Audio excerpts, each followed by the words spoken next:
I think that should fix it now. Can people hear me now?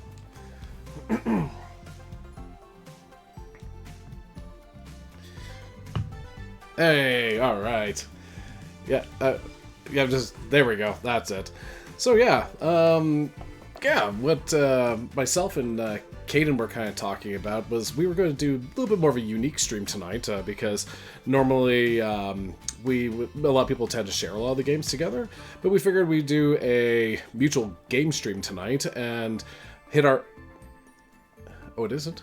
Oh, on my chat? Okay. And we're just trying to work out a few bugs as we're kind of going through, but yeah, it's going to be... we're going to be trying to go through and play two separate games at the same time, but also having our chats kind of going on that we've been having, talking about like different pop culture things, games, Lego, all that type of stuff, so... Alright. I'm trying to see if there's anything that I can adjust on my end. Because I'd...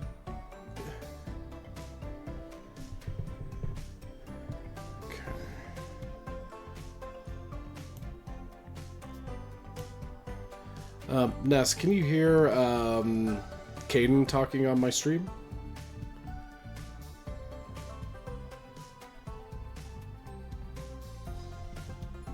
Possibly? I don't know.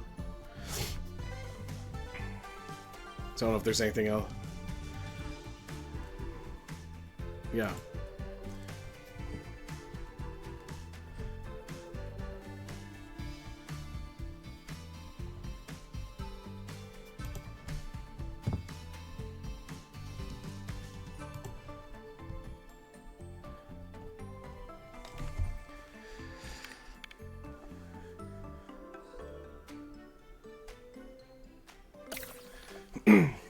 So I don't know if there's anything I should do on my side here, Caden.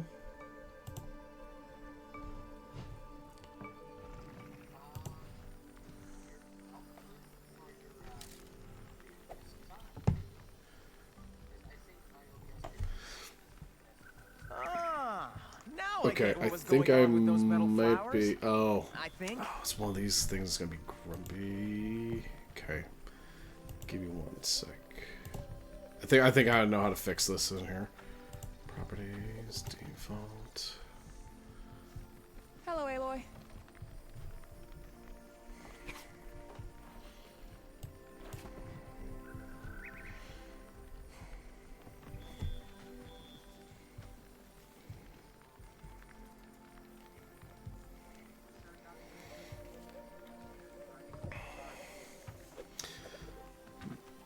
Dang, that's crazy, buddy.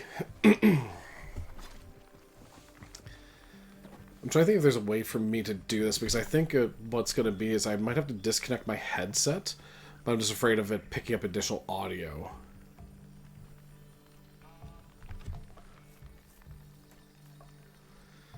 Like my headset, because like if because like my desktop audio is not coming through, but it's because I'm using a headset right now, so I'm just wondering if that's probably what's doing it.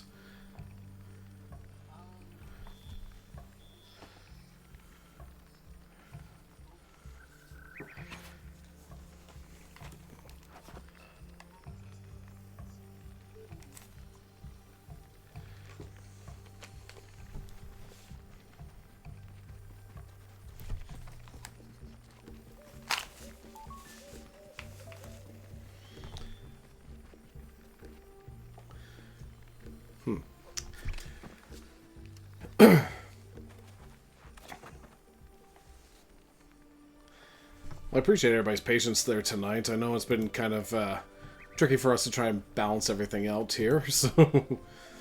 It's normal to get nervous before fulfilling your destiny, right? Through the PC, because that's the only way I can get my PNG. So I have my PlayStation plugged into it.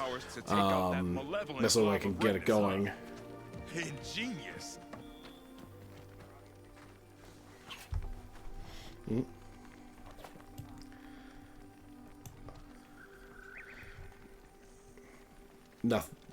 Nothing at all.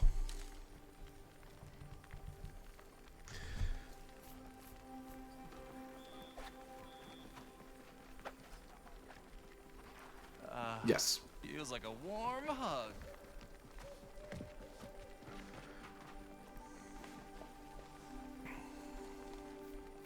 Because I'm thinking I might know what it is, but the only problem is I'm concerned about is having feedback so I can hear you, because I think if I unplug the headset I'm using, it might pop up properly for the audio for you.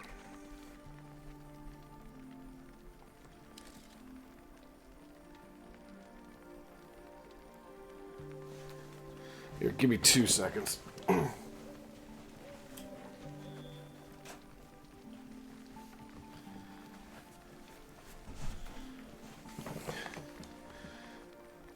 Game Tray speaking there, Caden?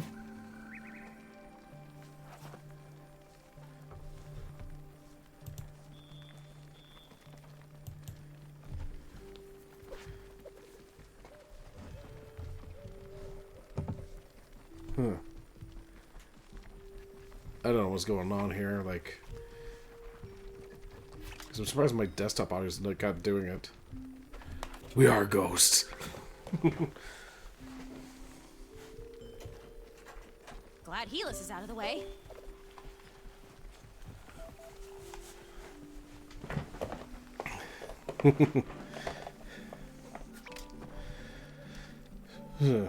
So weird. Do you think it's anything with the lag with this like shared stream? I'm not too sure here.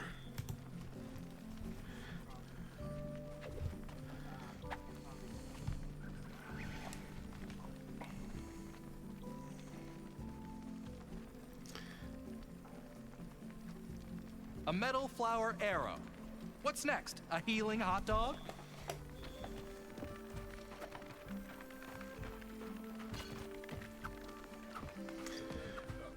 Oh, no, it's actually a different Ness, actually. Flower sure came in handy.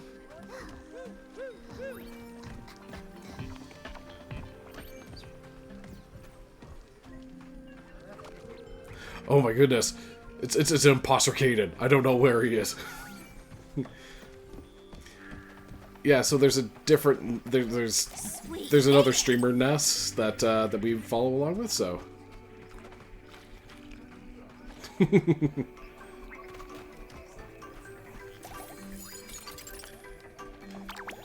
well, here, I'll just quickly share my screen so you can see it.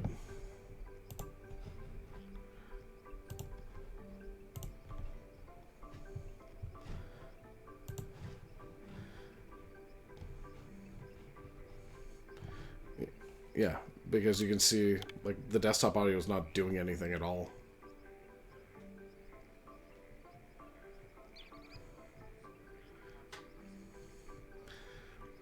But I've usually had desktop audio pick up before, too. Like, I'm just going to just try something really quickly.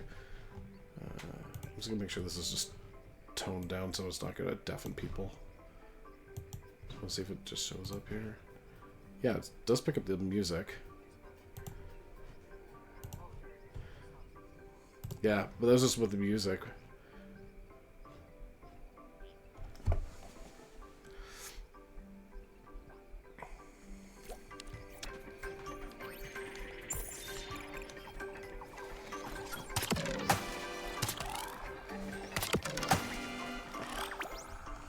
Oh. Oh, wait, I might have an idea.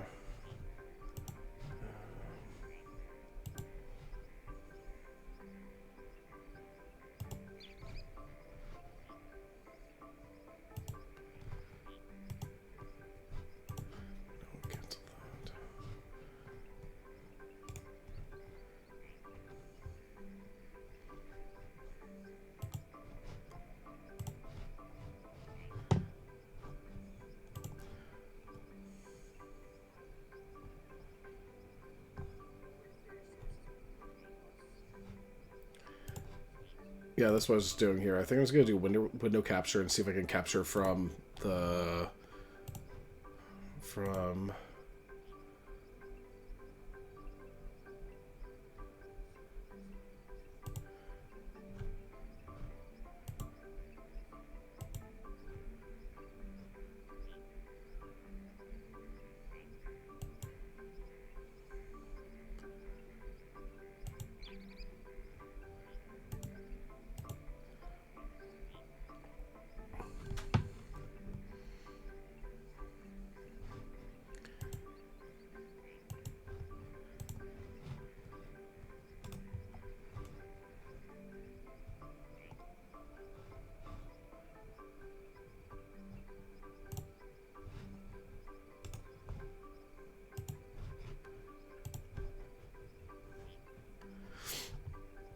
I just don't know why it's not picking up. Actually, wait. Let's try something here. I think I have an idea. Try talking one more time there, Caden. No, shoot. Because I think it was just because I thought I had the audio turned off, but audio output.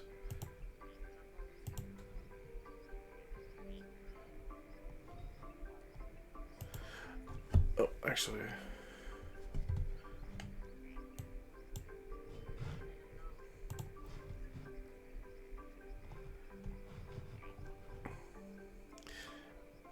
Oh, shoot.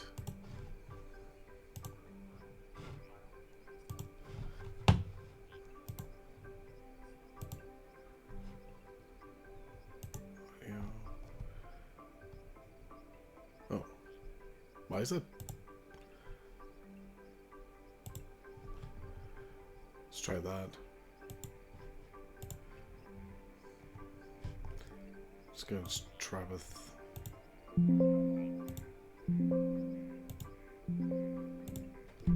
So that's coming up there. Try testing one more time, Kane. No. It's so weird. Wait, settings. Audio output. Default.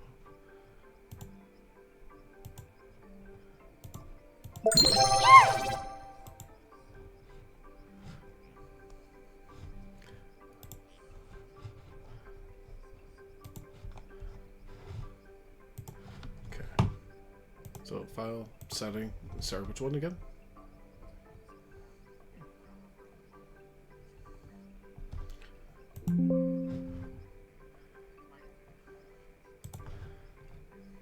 Sorry, that noise was just me testing something on my computer. My bad.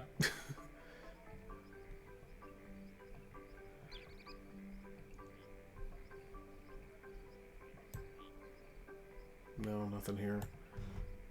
File. Let's try it. Yeah. That's why I just did, like... Yeah, so I just dropped down and showed these guys.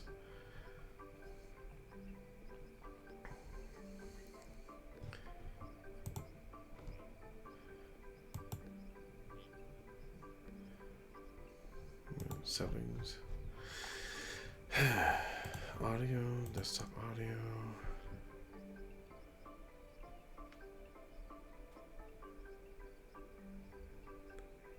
See what happens if I take it off that.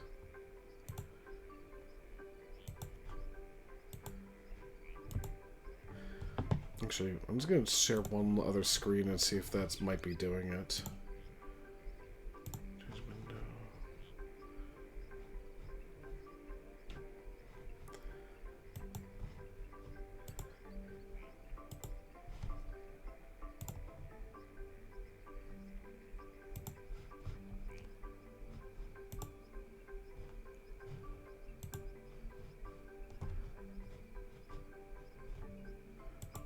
Actually, yeah.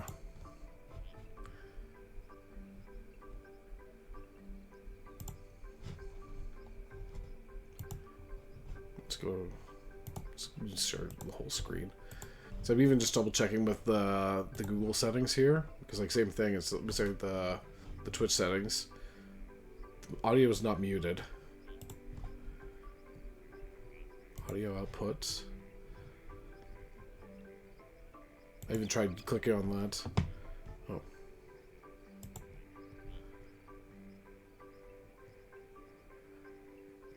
Oh, that doesn't really do much.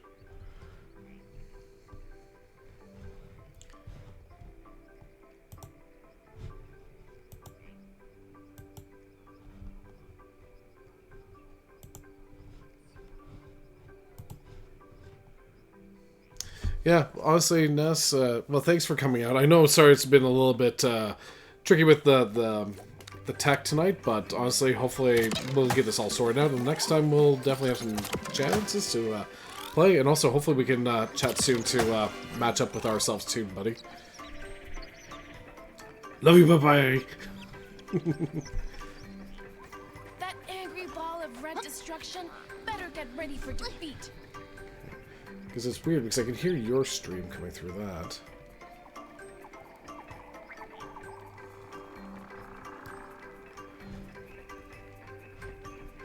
Aloy, how's it going?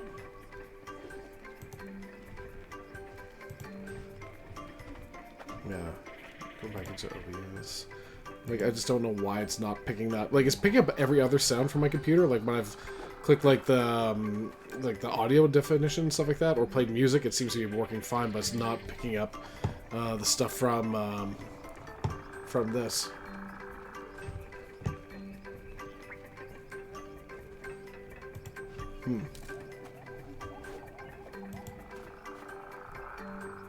Because you see what I'm seeing here too, kid?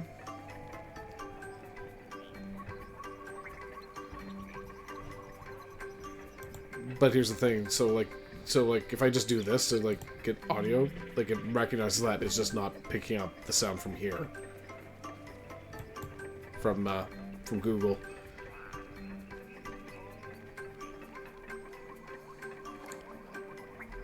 Well, I'm thinking that's the only other thing that's happening because nothing else is. This fight to the buried shadow.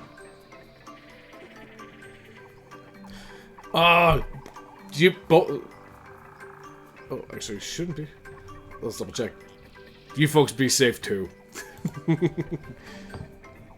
So, someone in here?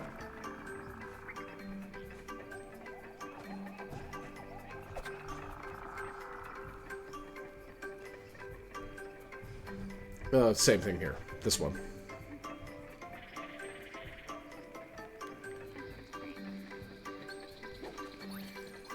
A weapon made with metal flowers? Yep. Great. Now please, Actually- someone get rid of Actually, those question. cultists. What happens if I got no idea. Let's do this. I just have a weird idea. Actually, wait. That's a smart idea. Go back to Discord. And then settings.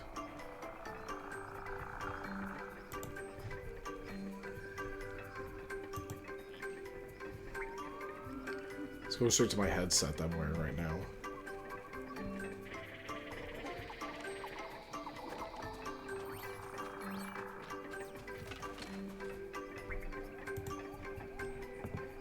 Yeah.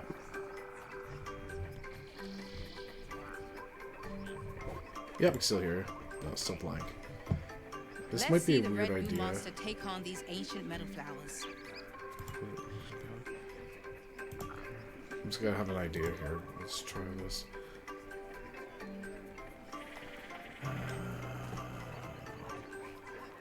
No. Oh, wait. I'm gonna test this and see if this works. Okay.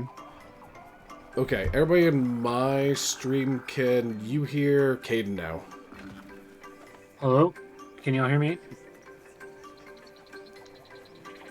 I always suspected So I'm the seeing you metal popping up now, like if you look at my chat here. I just put it as a separate capture picture, so I'm just gonna bring that down just a little Oh. bit. We got Hypno confirming by the looks of it. Oh, there we go. Long way around. We would- Okay, so after only 30 minutes of struggling with this, Honestly, I have had way worse technical difficulties that took way longer to fix, so we got off easy there. all right, yeah, it was just one of those things that I just had to kind of change around, so just using a different capture. So let's try this again. Hello, everybody. So once again, it's 8BitDaryl hanging out with Caden. And yeah, we're just kind of going through, and we figured we just wanted to kind of do like a mutual stream tonight, but couldn't find something to work with, so we figured we just kind of do our own individual games, and but also have a good chat in between. So I'm going through Lego Horizons Venture to kind of continue on with my playthrough with this. What you got going on there, Caden? I actually have Lego Star Wars: The Skywalker Saga going on right here. So that's what the Figured it would be in line because we've been talking about Legos quite a bit. Yeah. Yeah, especially since like there's been some mutual nights that we've been like just kind of chatting on what's it called, Discord, but also like on each other's streams would be like, oh hey, why don't we play that, or why don't we try this? So or even just like having the conversation of like, oh, what type of games would be great for Lego and stuff like that. So because I've been really loving the whole touch of like having was it Horizon having the Lego touch done to it, because like it's such a deep lore and everything like that, but also having like the little bit of goofiness is kind of fun with it. So Yeah, man, man, Horizon was such a phenomenal choice because I think I think that's the first game that actually has had a Lego version of itself, isn't it? Sure. Before that, they've mainly done movies and stuff, right? I know they've had the two Horizon games so far, like obviously between like Forbidden West and Zero Dawn and stuff like that. So, but yeah, they haven't touched the brand yet for until recently with this, which I think was kind of like a nice touch with like seeing like how they have people like Ashley Birch and her little goofiness and stuff like that. And I think it speaks well with the series. So. But yeah, like I think it's kind of a cool little add-on to like the whole franchise, and it's kind of quirky but goofy, but you know, obviously, like I think it's kind of nice after like playing like a super serious game of like, you know, the world ending. So yeah, and I'm honestly sort of surprised because while I haven't played much of Horizon myself, it did seem like a more mature and sort of darker theme than what Lego typically goes for.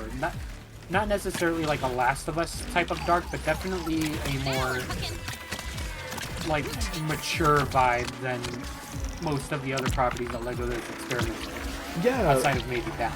yeah, like it's definitely a little bit more of a heavier material, like because obviously like talking about like, you know, oh, hey, this is what the world was like after, like, you know, everything falls apart type of thing, and like definitely some serious conversations in the game. So, but yeah.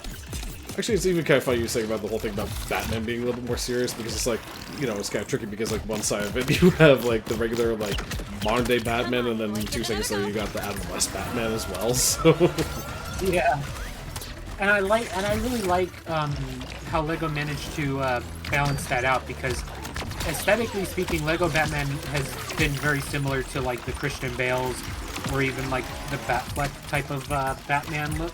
yeah, With like the darker colors and everything, but tone-wise, he's always had Robin with him, so it very much had that Adam West type of humor going around every now and then. And I think Batman's really what solidified the idea of like you could really do anything with Lego because of how dark Batman got for a long time, and how dark he still is. oh, very true. I'm stronger already. And I think with Lego Horizon, because weren't the Horizon games rated M for mature? Or No, were they rated? they were teen rated. They were T rated? Yeah. Well, even then, I feel like Lego's never done anything above E10 plus. So, seeing a game like that be able to get like a Lego adaptation, I feel like it says a lot for the future of what Lego could possibly do. Oh, So agreed. the conversation of like what would make a cool Lego game gets even more interesting after that, you know? Oh, definitely. And, yeah, definitely picks it up because, like, it makes you really think, it's like, where could they take the franchises from here now? Because, like, could you have more fun with, like, some unique characters and unique franchises? Because, obviously, like, they've covered a lot of ground with, like, people like, you know, obviously, the DC universe, the Marvel universe, Star Wars, now branching into something like Horizon. You know, it's kind of neat. So it'd be kind of cool to see where things could go from here, type of thing. So Yeah, definitely. And I think their ability to repeatedly knock Star Wars out of the park as well, I think is one. I think it's given them a lot of room to work with other things, because it's like while they've covered a lot of ground with what they've done, like with Star Wars, Lord of the Rings, Incredibles, and other properties, they haven't gotten to the point of like a Fortnite where it's like they've done everything that makes sense. Now they're gonna start going out and doing random shit, you know? Yeah. Like, there's still a lot of stuff out there that could definitely have a great Lego game and still make complete sense to have a Lego game. Oh, exactly. And I think the fact that they focus so much on redoing Star Wars repeatedly and just knocking it out of the park every single time, I think means that future Lego games that they do focus on making are going to be... They're going to go beyond what's been done before. Yeah. Because, like, just looking at the gameplay style for something like Horizon, it was so different from all the other Lego games that came before it. Same with the Skywalker Saga. Mm-hmm. And I think their willingness to experiment, I think, is honestly the main thing that I have in mind for, like, the Star Wars, the importance of Star Wars to them. Each of their Star Wars games were so different from each other. Oh, yeah. I think it makes it really I'm trying to find a way to put it to words, but I feel like they've taken their biggest IP and have constantly experimented with it. Yeah. And they know the technology. They know what they're capable of doing. Yeah. And I think now it's going to be like, hey, we've made these different styles of games. We've tried this different style of gameplay. Let's apply it to Lego Halo or something like that. Yeah. I'm not saying they should do Halo necessarily, but just as an example. Well, I think the one thing that's great about going through these games, it just kind of like pokes a little bit of fun like at these games or these stories, which I think just you know, especially as a lot of fandoms get really serious, especially like you know, the Star Wars or comic book franchises where people are like, oh, it's, you know, it's gotta be like this, you can't do that. So guys, have you read some of the books from Star Wars that Disney retconned? Honestly, I haven't really gotten too much in the expanded universe with the Star Wars, both before and after the Disney acquisition. Read some of the books. Yeah, the only thing I kind of know about is like what's it called, Shadows of the Empire. Because, you know, old school me also liked having the N64 side of things. So, but yeah, I don't really know too much about that. So. They had some really cool stories under them with the EU. It's not as... Oh my god. It's not as flawless as people like to make it out to be. Yeah. But Where's the kitchen? I think... And I definitely agree in that the sequel series could have been better if they took more inspiration from the EU. Mm-hmm. Actually, I'm just going to call up something. But I'm actually going to switch games because this is taking up too much of my attention and I can't. Yeah, I think we're. But I think in terms of like the EU, just they had so many like meaningful stories, especially for somebody like Luke Skywalker. What are those soup bricks? I think a lot of people that read the EU, while it was like overall like sort of disjointed and it wasn't like well connected in a lot of areas, I think a lot of people wanted the stories to be more like molded rather than discarded. Yeah. Like the books have like inconsistencies. I think people would have rather seen those inconsistencies like fleshed out and then developed to the point where it's like, okay, this makes more sense than what we had before. Breaking stuff. Rather than just like, hey, none of this is canon, we're going to redo every single thing. Yeah. Because not only does it erase a lot of stuff that people just generally liked, but also with the universe as vast as Star Wars, it's kind of hard to do that. Because now you have like so many gray areas, like for example Revan, where it's like, this character is semi-canon because like this one game that he's in is canon, but like everything else that revolved around him was part of what got purged. Yeah. You know, I'm just using Revan as an example. I don't think that's specifically what happened to him or them, because I think Revan's gender is up in the air. Yeah. I don't think that's necessarily what happened to them, but it happened to a few characters with like their backgrounds who still exist, but it's like, did so and so, like, I think it was I want to say it was either the Sidious novel or the Plagueis novel that was semi-canon for the longest time, and people weren't sure like if the story would have made sense without it, if that makes sense. Granted, part of me is now thinking it's like it'd be hilarious if things like the Lego games became canon for things. It'd be just like, oh yeah, so it would be. It's like for Star Wars, these are canon episodes 1 through 9, plus this TV show and Lego Star Wars. Just really mess with the fan base's heads. Honestly, it would be hilarious, just because it's like, especially with how many of these franchises have multiverses. Like, could you imagine like Lego Spider-Man in Across the Spider-Verse, or I think it's gonna be Beyond the Spider-Verse? That would be hilarious. Oh yeah. I read a book about Leia and Han's kids, Jaina and Jason, and that was so much better than The Force Awakens. I remember, oh man, who's the Skywalker kid? A nice hammering. Mara was Another Luke's one for me. wife. What was their kid's name? Good hit. I can't remember. I didn't dislike Rey. I liked Rey, but I remember thinking that they could have made her a character from Legends, and it wouldn't have been that much difference. Well, in my opinion about the whole thing about Rey, and this is just my take on it, I think the whole story about Rey and even like the whole thing with like the most recent Star Wars movies, I think would have been far different if the last 2 movies were any good. Because, like, don't get me wrong, like, I can understand, I mean, like, I love Force Awakens, but I know that it's not everybody's cup of tea. But, as I just throw myself off a cliff, but the one thing is, like, I still found it enjoyable for Episode 7, and I think it was just kind of a case of, like, having some of the stories after the fact was just kind of didn't really work out too well because it wasn't very well written, so which I think puts a bit of a downer on the rest of the franchises, so in my opinion at least.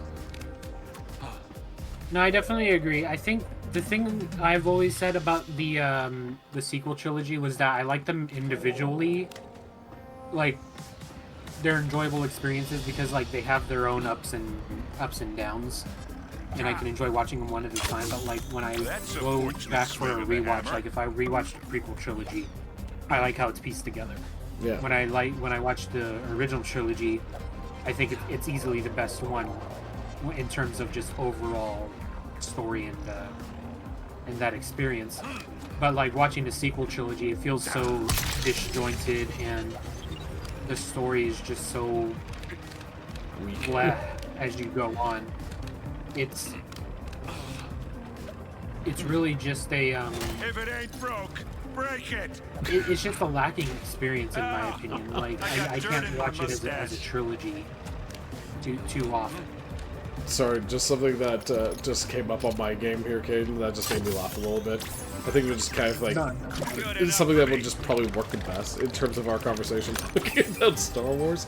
Was it, I'm playing as, oh shoot, Aaron. And he's taken from like this really serious guy in the Horizon games, and it just makes him into an absolute goofball here. And it's like, so one of the lines that he just said in this game was, "If it ain't broke, break it." It's just like, I think it's probably the best way that I think Disney just kind of looked at things with Star Wars. So, it definitely is, honestly, like, especially when you're looking at just certain aspects. Like, I won't say that they did it intentionally, because I think there was a lot of creative people that wanted to have that input in Star Wars, and everybody like did their best.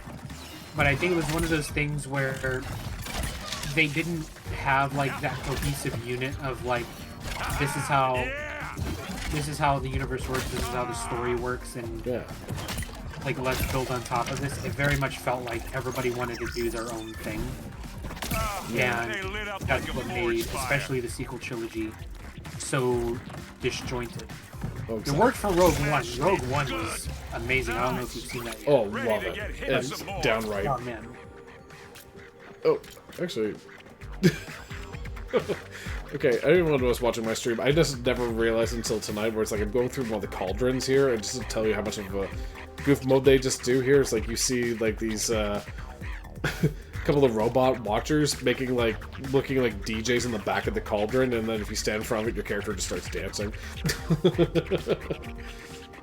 Oh yeah, I love when goofy moments like that happen. Yeah. Like how when you're on the Death Star in Lego Star Wars, there's like a whole jacuzzi with the stormtrooper.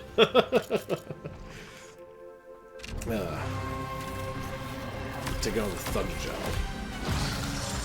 By the way, how is everyone else doing there tonight? Hopefully everybody's having a good one. I know that we got everybody from multiple time zones and stuff like that, so hope everybody's doing good out there. Let's do this. Good.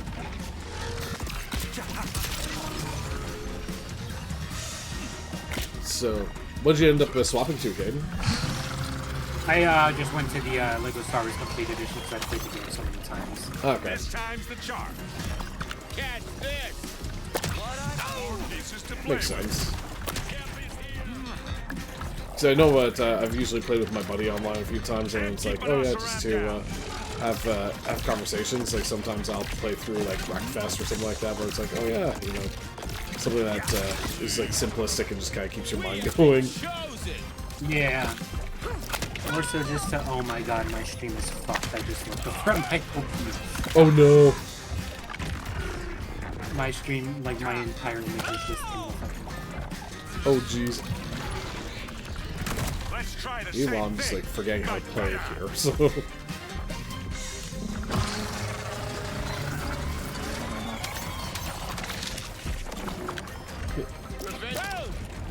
all patched up. I just thought about it. Keep being awesome. I can focus on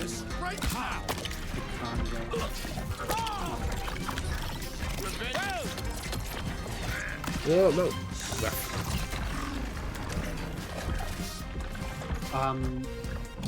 Well, what we were actually talking about earlier too, and I was thinking it was a really cool combo, especially for like a live stream, was the series and games that we thought was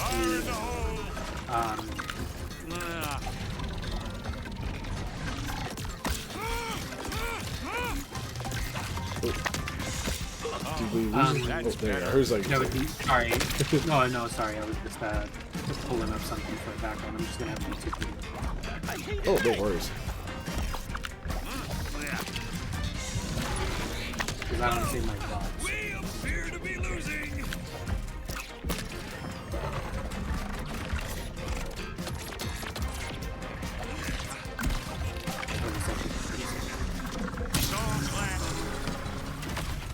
But yeah, we were talking about like series and stuff that wouldn't get a Lego series, like definitely wouldn't happen, but would be awesome to see. Yeah, like I know we've kind of talked about things like it'd be like kind of funny or kind of cool to be like, oh hey, let's have like a cyberpunk game type of thing. Yeah. Like that would be kind of dope to be playing as like, you know, a Lego Johnny Silverhand or something like that. Yeah, Lego Cyberpunk. I do like the idea of Lego Cyberpunk. We were also talking about Lego Witcher for a while. I feel like, in terms of movies, like specific films, I feel like a Lego Watchmen. Because I think Watchmen is so popular on its own, and like DC loves Watchmen.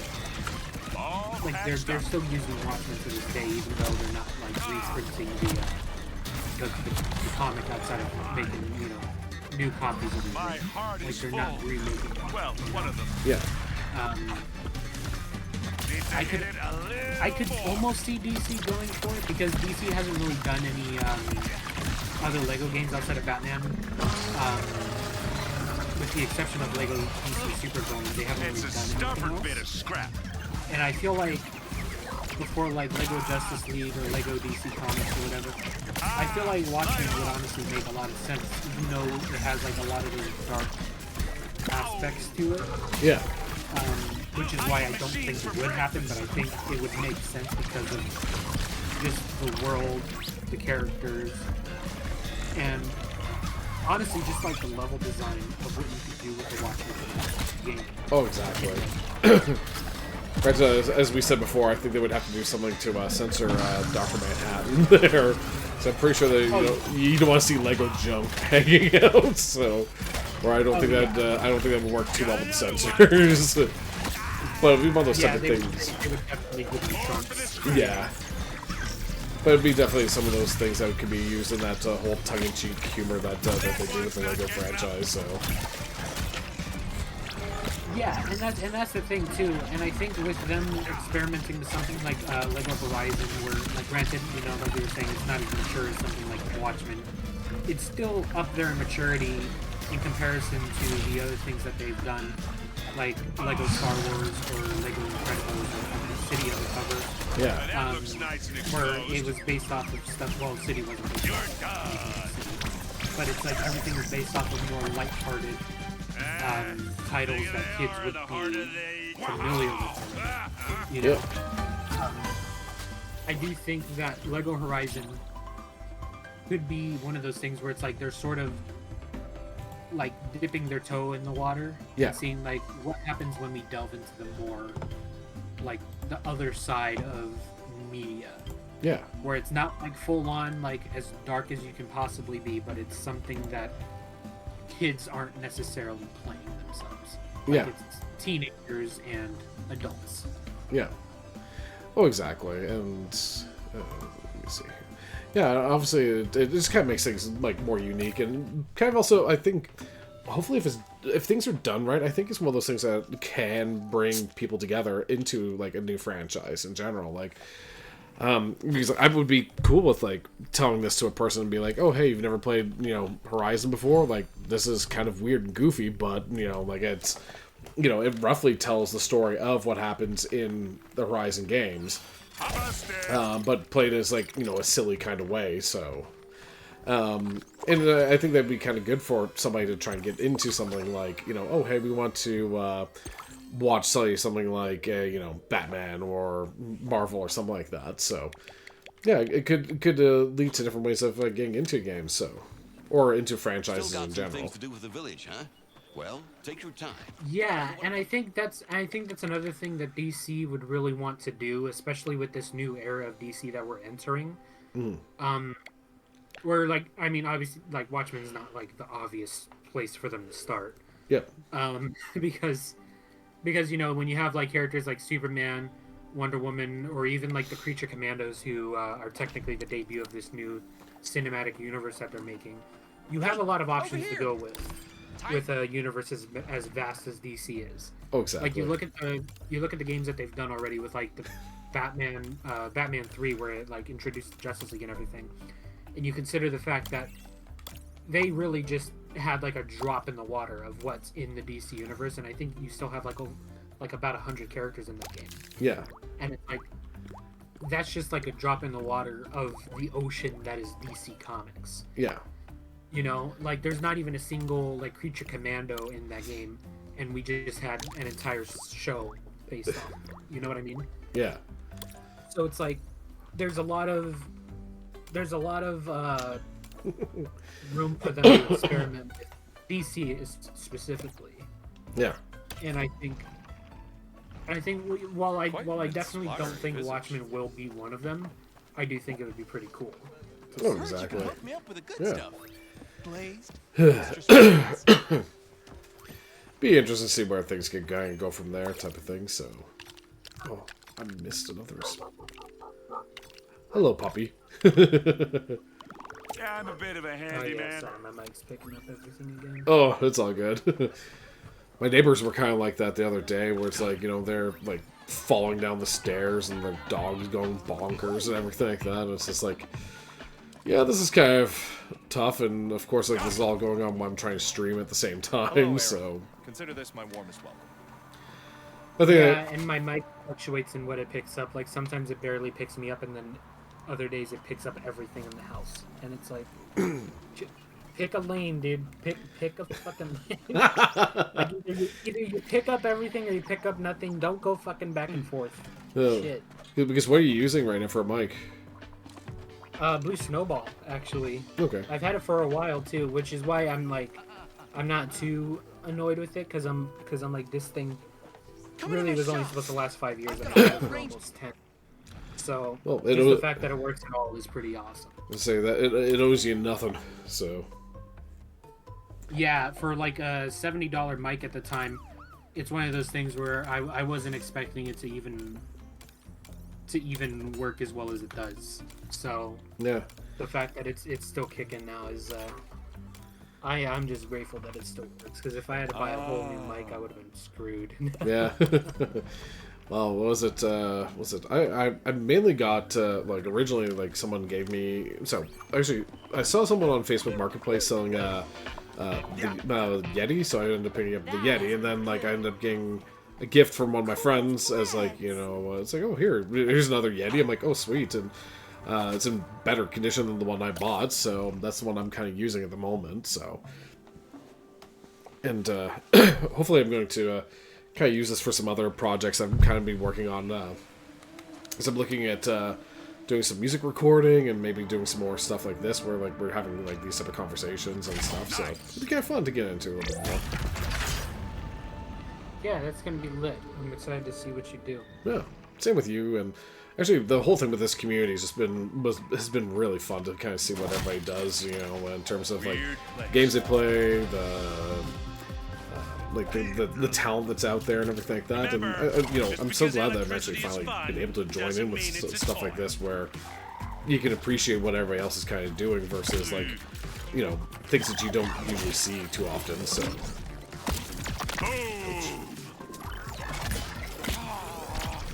yeah, it's nice, because even in the smaller spaces where people tend to experiment with their forms of content and creation, That's a fortunate swing of the don't hammer. really see that type of thing too often. yeah.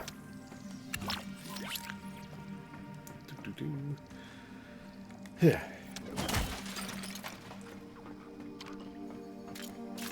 So by the way, actually, since we've been kind of, like, jumping around with ideas and topics and stuff like that, and obviously, like, having a little bit of this stuff kind of going on with us, talking about Lego and all that type of things. Obviously, wanted to kind of talk about a little bit with some other game stuff, because I know a lot of people have been kind of talking about it and kind of wanted to see what your thoughts were, because I can't remember if we have talked about this yet. New Switch 2 coming out. Definitely been kind of thinking about getting into that, and will be kind of interesting to see what's going to be out there for it. But kind of wanted to see, like, you know, what were you thinking about it? Like, are you thinking you're going to try it out, or you're going to get it, or anything that's interesting? And same thing with the chat, like, if anyone's got any ideas about what they think for the Switch 2 would be kind of cool, too. Honestly, if I can afford a Switch 2 when it comes out, I'll definitely get one. I don't foresee that being the case, unfortunately, but it's definitely something that I've got my eye on for sure, because I love the Switch, even though I haven't played it nearly enough, or as much as I would like to. I love Nintendo. I love pretty much everything that they create and that they do. So I'm definitely going to see the Switch 2 at some point. Yeah. I can't guarantee that it'll be at launch, unfortunately, but I'm excited. I'm very much excited to see what they do, and I'm going to be keeping a very close eye on it, as close as I can, without actually. Fair enough. Yeah, I think I'm going to see if I can try and take a dive at it myself. Like, you know, obviously, being a Nintendo geek, if you couldn't tell by my character's profile here, but I probably will get into it, but how I'm, granted, I don't think it's gonna be as crazy for the pricing for Nintendo in comparison to like what I know that like the PS5 and the Series X were when they first came out. At least Nintendo's been kind of nice that they haven't completely ruined families over pricing of consoles and stuff, but I can understand like why people would think it's expensive and everything like that. So, I will say that that's also a great point, and I don't think people talk about that enough. I think Nintendo is extremely respectable with their pricing of their consoles, and it's one of those things where, in terms of just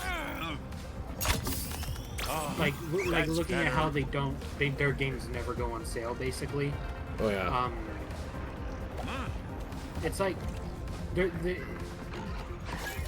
it's not something that I'm like, damn, that's like really, really frustrating. It's one of those things where I'm like, Nintendo games age very well. Like, even your games from the 2000s, it's one of those things where, like, even, like, for example, Xbox or PlayStation games, it's like, even though they're like really, really good, the experience of playing an older one, it feels old, and like somebody who's newer to those games would have a much harder experience getting into them. Yeah. Whereas with Nintendo, I think the way they design their games, especially when it comes to like Mario, playing an old Mario game is going to be pretty accessible to almost everybody. Oh, exactly. So it's one of those things where I'm not too upset about their pricing in terms of their consoles, because I think pretty much every single generation, whether it's Fate going up against PlayStation or Xbox, the Nintendo console is almost always the most affordable, right? Oh, exactly.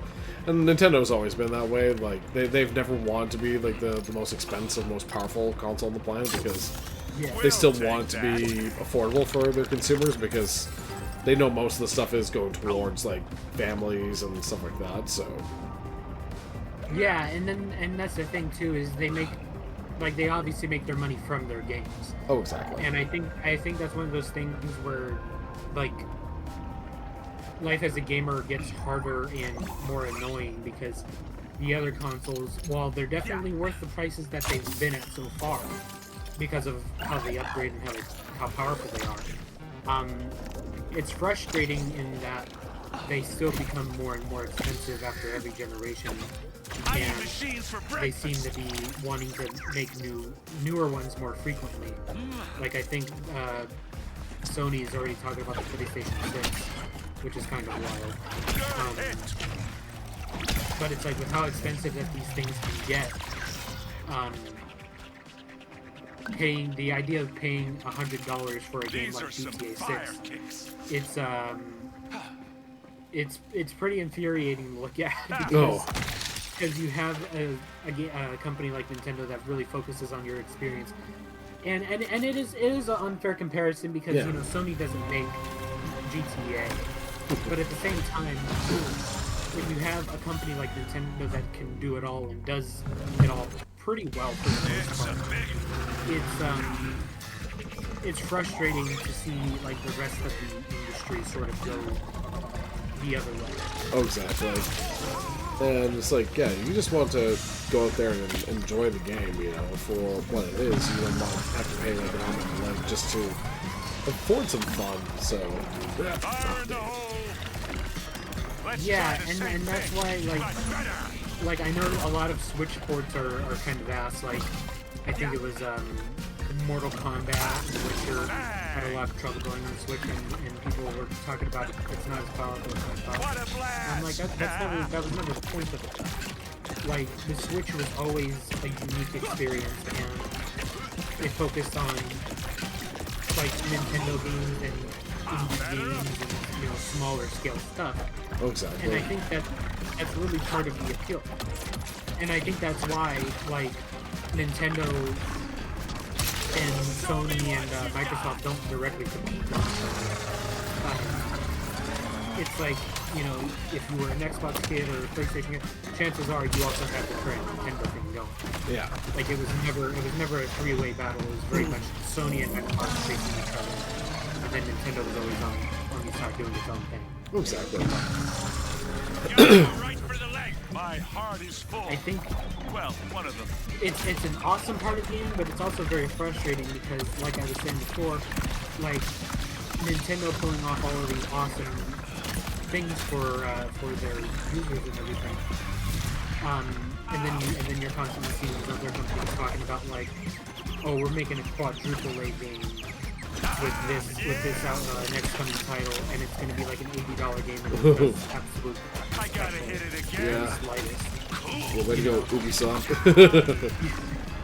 Yeah, and it's like it's one of those things where you see that with Ubisoft, and then you see like people talking about GTA being $100 at base price.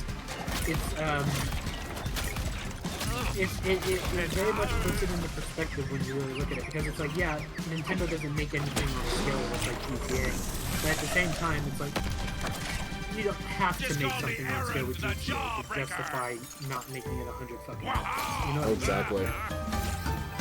It like that's just ridiculous, especially when these companies, and Rockstar is guilty of it as well, when these companies milk their properties for so much. Oh, yeah. Nintendo doesn't do that.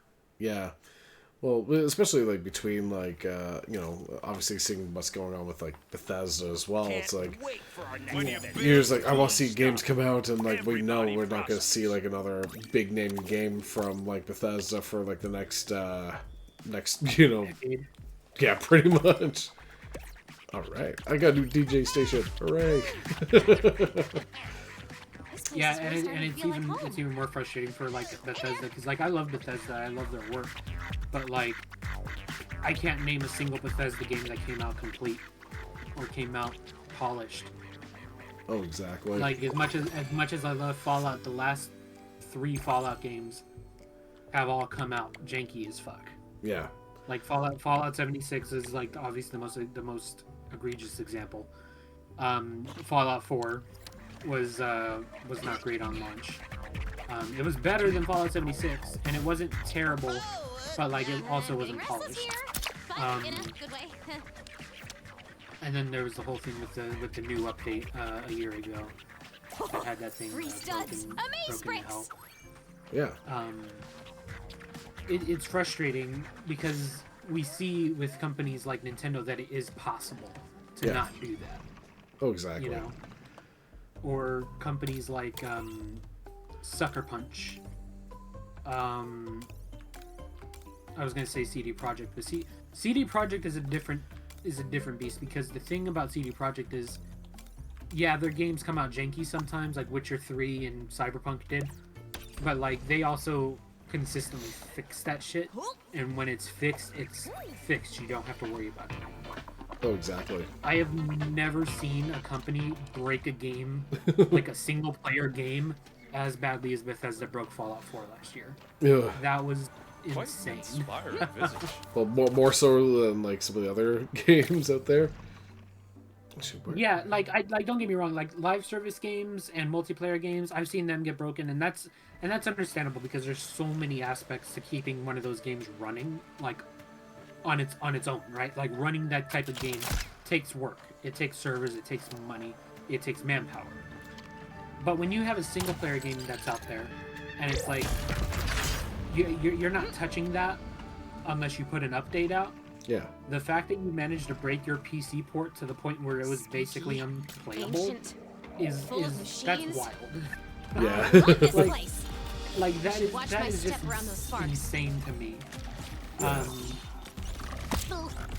And yeah, I don't think Right there on the shiny. I've ever heard of CD Projekt doing that. Sucker Punch, Insomniac.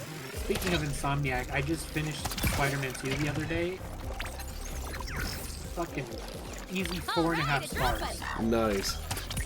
Easy 4.5 stars. Oh my god, one of the best Spider-Man games I've played. I think that's something. Second only to the last 2 that Insomniac fucking made.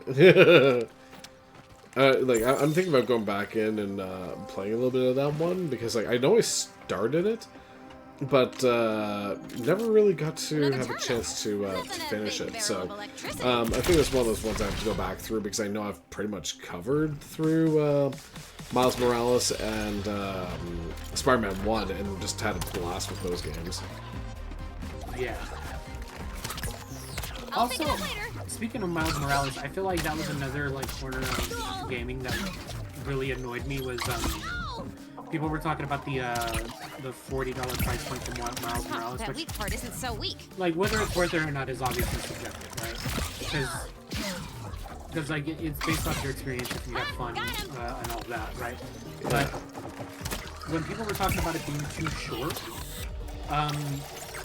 by the time I finished Miles Morales 100% and everything, I had come out with more hours on that than I did with Arkham Asylum, which I have not 100%ed yet.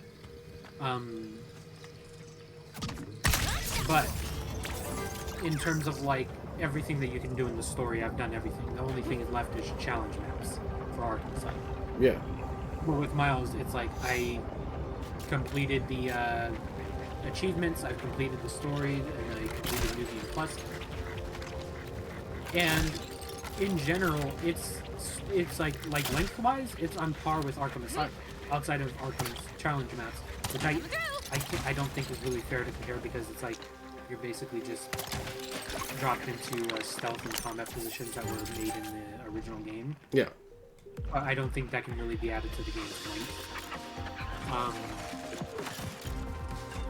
And if I remember correctly, Arkham was $60 at launch, wasn't it not?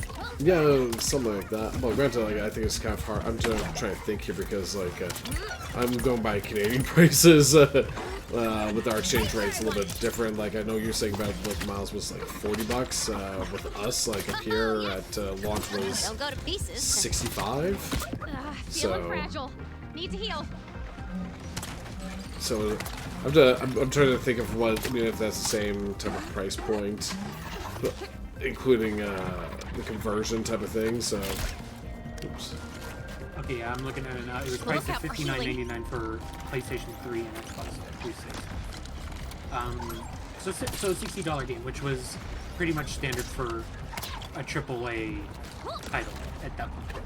Yeah. Now it's 70, which is. Uh-oh. But it's like you look at that, and you look at Miles Morales, which, in my opinion, Weak point still in had place. Keep a one better on. story than Arkham Asylum did.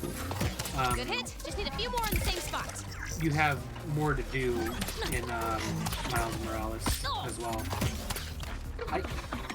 It's kind of hard for me to say like $40 is a bad price point because it's like taking personal finance aside, where it's like I just can't like spend $40 on a game right now or something like that because obviously that's going to change over time depending on your habits and depending on the economy and everything. Like in comparison to something like that, it's kind of hard to say like Miles is not worth $40 like in an objective standpoint because like the standard when Miles came out, like it was already changing to like games are going to be $70. Yeah. Like maybe not right now, but they're going to be within like the next year or so. So the fact that it came out to $40, $20 less than Arkham Asylum, and you have basically the same amount of content again outside of challenge maps, I think is honestly like a really, really good price. And I think, Out of my way. like I won't say it's concerning that people had the reaction that they did because I think it's not unreasonable. Yeah. But I think that reaction, it's one of those things where I'm looking at it and I'm looking at the amount of stuff I got with Miles versus the amount of stuff I got for Arkham. And it was $60 back then, $40 now. And it's one of those things where I'm very curious to see how Insomniac specifically will respond to how they make games and how they price them. Because if they made another spin-off for like Silk or something, or even like Spider-Gwen, Ghost Spider. If they made a spin-off for one of them and priced it at $40 and was around the same length as Miles Morales, I would buy it again. Yeah. But due to the reception of Miles Morales, just purely price-wise, wondering if they would even bother making a game like that. Yeah. Not even so much pricing it lower, but like would I as a company want to even make something like that again, or would I just focus on the AAA stuff since people don't tend to complain about the price of AAA games? True. But if we had like a AAA Caden game, I'd totally buy it, you know? You know, I would buy the shit out of a Caden game too. Yeah. Because what was it again? AO Caden, you know? AO Caden. By the way, when Ness came up with that was brilliant. I was howling laughing with that one, so. I think that was Wanda. Oh, sorry, Wanda. Yeah. So it was Wanda. My bad. Yeah, that was good. I like that too. We definitely need to make like t-shirts of that. So. Oh yeah, if I come out with merch, I'll definitely add that to the list of Come on, shirts. Aloy, give it another Yeah, go. definitely. Didn't see that one coming. That would be a great sticker. Oh yeah. How's things? Everything's A-okay.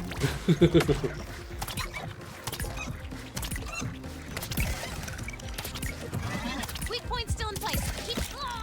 Actually, well, then again, maybe Hypno, we should have you like as our like hype person, and maybe do our merch that way too. Yeah, I need to figure out how I'm gonna do mine because the last two conduits I was using turned out to be not great companies. So. Oh, that's not good. Trying to figure out. Yeah, it was unfortunate. Jeez. Well, I was using one and then I was scouting out the other one, so it was really only one that I was using where I was like, So I'm going for. Sorry for this. I keep going back to the same battle here, but I'm trying to find the Apex Thunder God. It doesn't take me to it. And I want the other battle. And I've basically just done the same battle like 3 times now. I'm like, am I just like screwing this up here? So. I wish I can answer that. I've never played this is what I like about Lego games. They could have easily stuck with their own formula. Oh yeah. But like it feels like every single Lego game that comes out is so unique now. Oh yeah, exactly. Like none of the Lego games I've played was like Yeah, especially it's like from what I've played with like some of the other Lego games, like they always feel a little more of like an open platformer type of thing, like versus like this one, it feels a lot more, a little more streamlined and more directed type of thing. I'll crush you like a dandelion. Nothing but shade for you. Yeah, like because like there's been some of the Lego games where it's like, you know, especially like the most recent Lego Star Wars, that Nobody saw that. felt more like an open world experience with the Lego side of things. Like this one, it feels like very much more direct. Oh yeah, I definitely agree with that. And I was honestly surprised to see how open world the new Star Wars one felt. Yeah. Because when they were saying like you could walk around the planets and stuff, I was like, oh okay, yeah, that's cool. They're probably gonna have like little, like tiny huts, like how they had with the Complete, Come on, Yeah. Aloy, give it another go. Complete Saga, where it's like, oh, you have the cantina and you walk around it, but it's like, nah, they have like full on Good hit. huts. Just need a few Yeah. more in the same spot. And like there's buildings that you can go inside of. And I should hit it where it's exposed. Like, I actually did not even realize fully until I entered episode 2, and I was like, oh wait, I missed like so much in episode 1 that I need to go back and play. Yeah. Because I just wasn't expecting to have that much That weak part isn't so weak. availability on Lego. Oh yeah.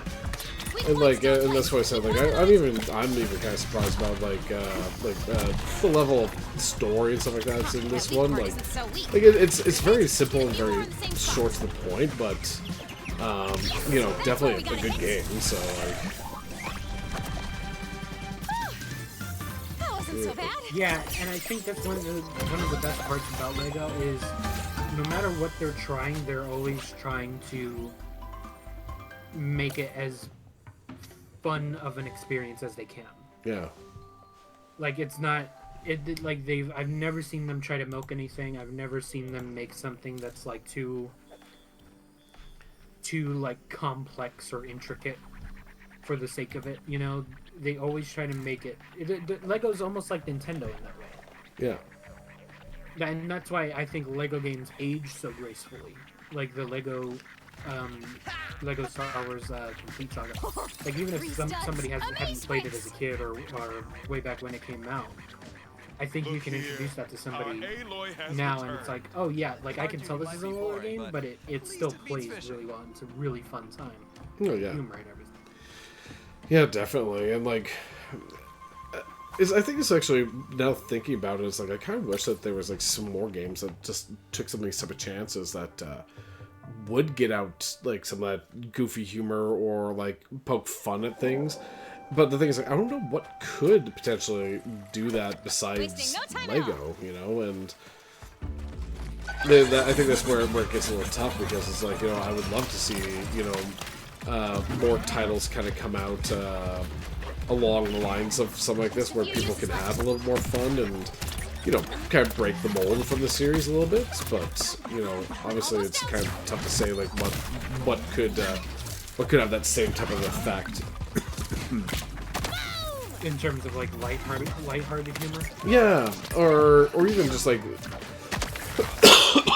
excuse me, something that could, you know, be as interesting as something like Lego, because like obviously you have humor mixed with like the elements of like you know, the team building. Sorry, give me 1 second. I just gotta take a quick drink here. I'm losing my voice. No, you're fine.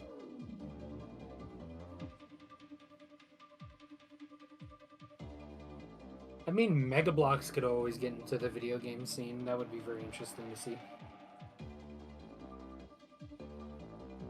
Making a comeback of a century. Mega Bloks to Sega to Lego Nintendo. That'd be funny. Now new on the Sega Dreamcast, Mega Bloks. The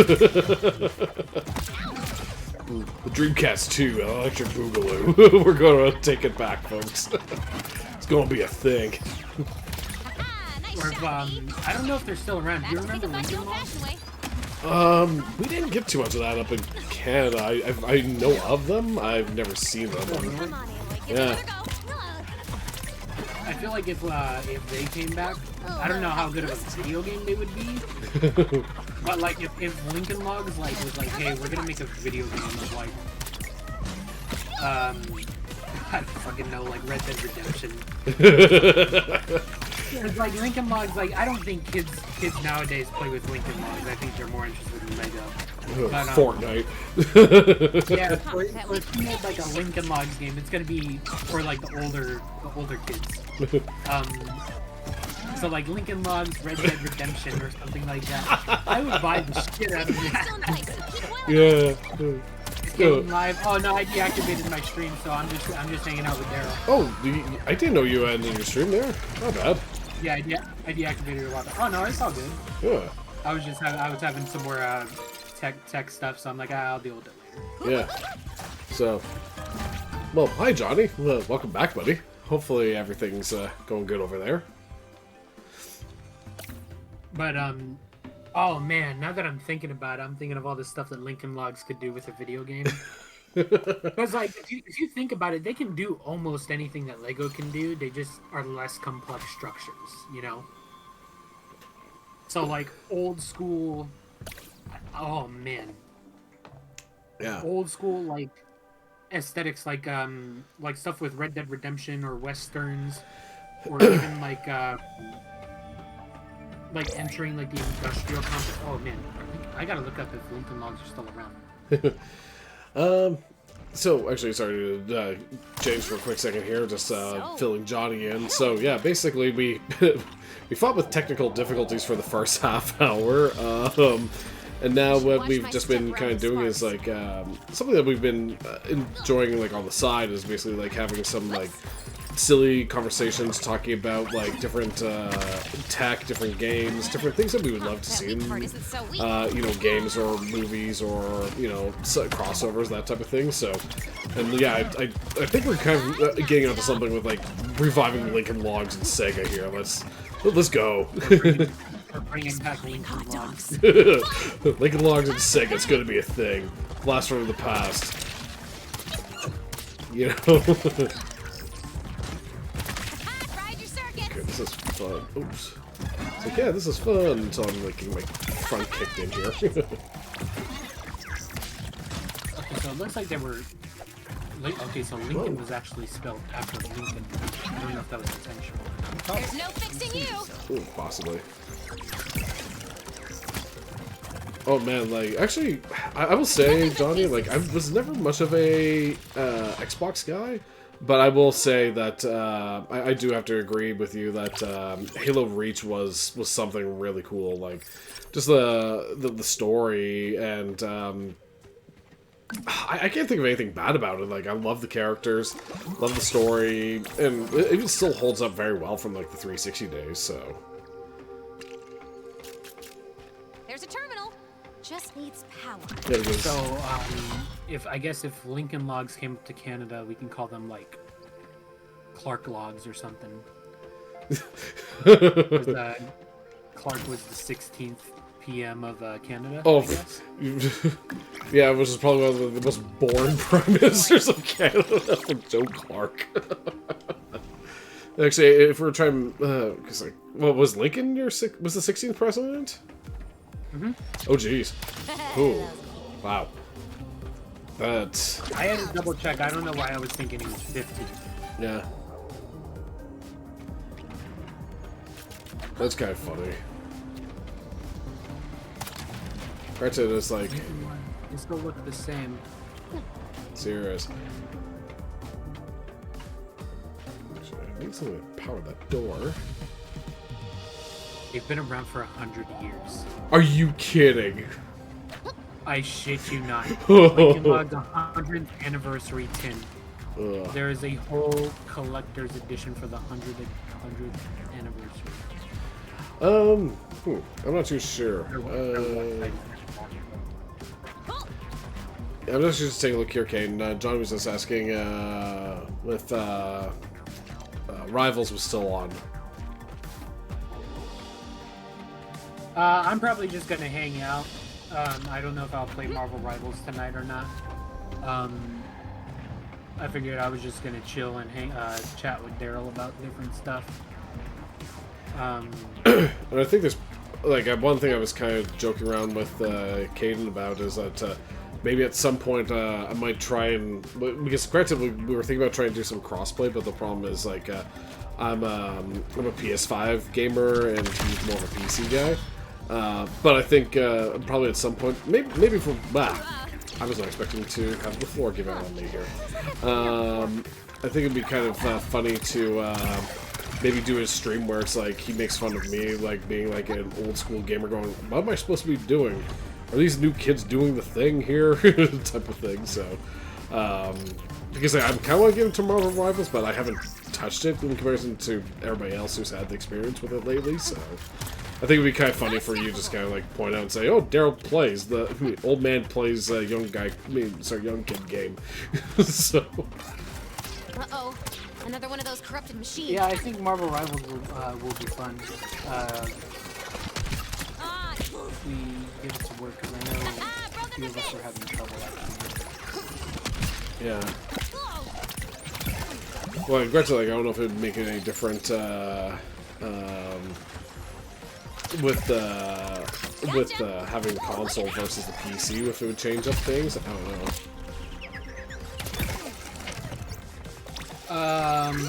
That's a good question, because Kiwi was having trouble getting it to pick up on her stream, like, visual-wise. Gameplay-wise, we should be fine, because your Marvel Rivals account will be how we connect with each other. Yeah. Yeah, we'll have to give that a shot later. Yeah. You'll have godly aura. You know, actually, probably what I should just do is like join like a group chat and like just fire off like the worst of like Gen Alpha's like lingo in an old man voice. Just talking like, "Oh yeah, I'm gonna risk this game," you know, something stupid like that. Is this where the skibbity is? Oh my god, they added Skibbity Toilet to fucking Fortnite. Oh god. Health boost? That's honestly one of the major reasons why I stopped playing. The Rizzler. I was thinking about it, and I was, because like they were like, oh, we're adding Skibbity Toilet to Fortnite, and I'm like,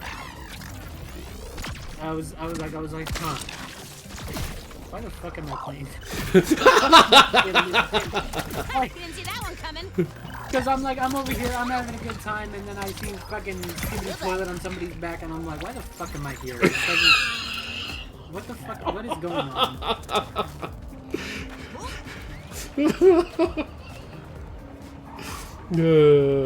Sorry, this is too funny, man. That picked me up. Yeah, so I think it was a day or two after that, I was like, alright, I'm uninstalling for right now, I'm taking a break. Yeah, like, I can understand them, like, chasing trends and whatnot and stuff like that, because obviously, like, they're gonna go with what's hot, because that's what keeps, you know, a live service game going, but, like, man, like, Yeah. that's a bit much for me, so... Hot dog cart. Yes. Yeah, and that's one of the things, because I'm like, you know, keeping up with the movies, keeping up with the shows and everything, I get that, but, like, you start doing the memes, I'm just like... Because, like, the thing, and that's the thing about internet culture, too, is things die out so fucking quick. Oh, 100%. Like something like a movie can be talked about for months, if not years. Like, you know, you get like a movie like Lord of the Rings that we still talk about today, and it came out like 2 decades ago. Yeah. And it's like, you get like a fucking meme. Memes can be like the biggest thing one day, I'm strong. and then Time be to build a completely bridge and dead get 2 over weeks later. Oh, exactly. You know?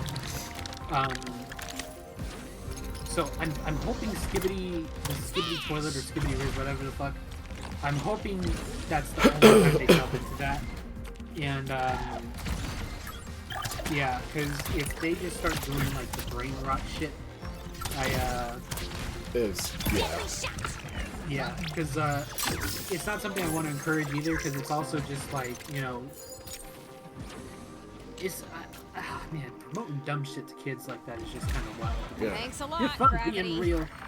So, actually... I'm like, yo, I don't want to sound like a boomer, but I'm like, that's some bullshit. So, actually, Johnny, like, Subway Surfers on the side of your stream. It's like, yo, what's up, boys? We're here, we're gonna do some Skibbity gameplay. But what do you think is, like, brain rot there, Johnny?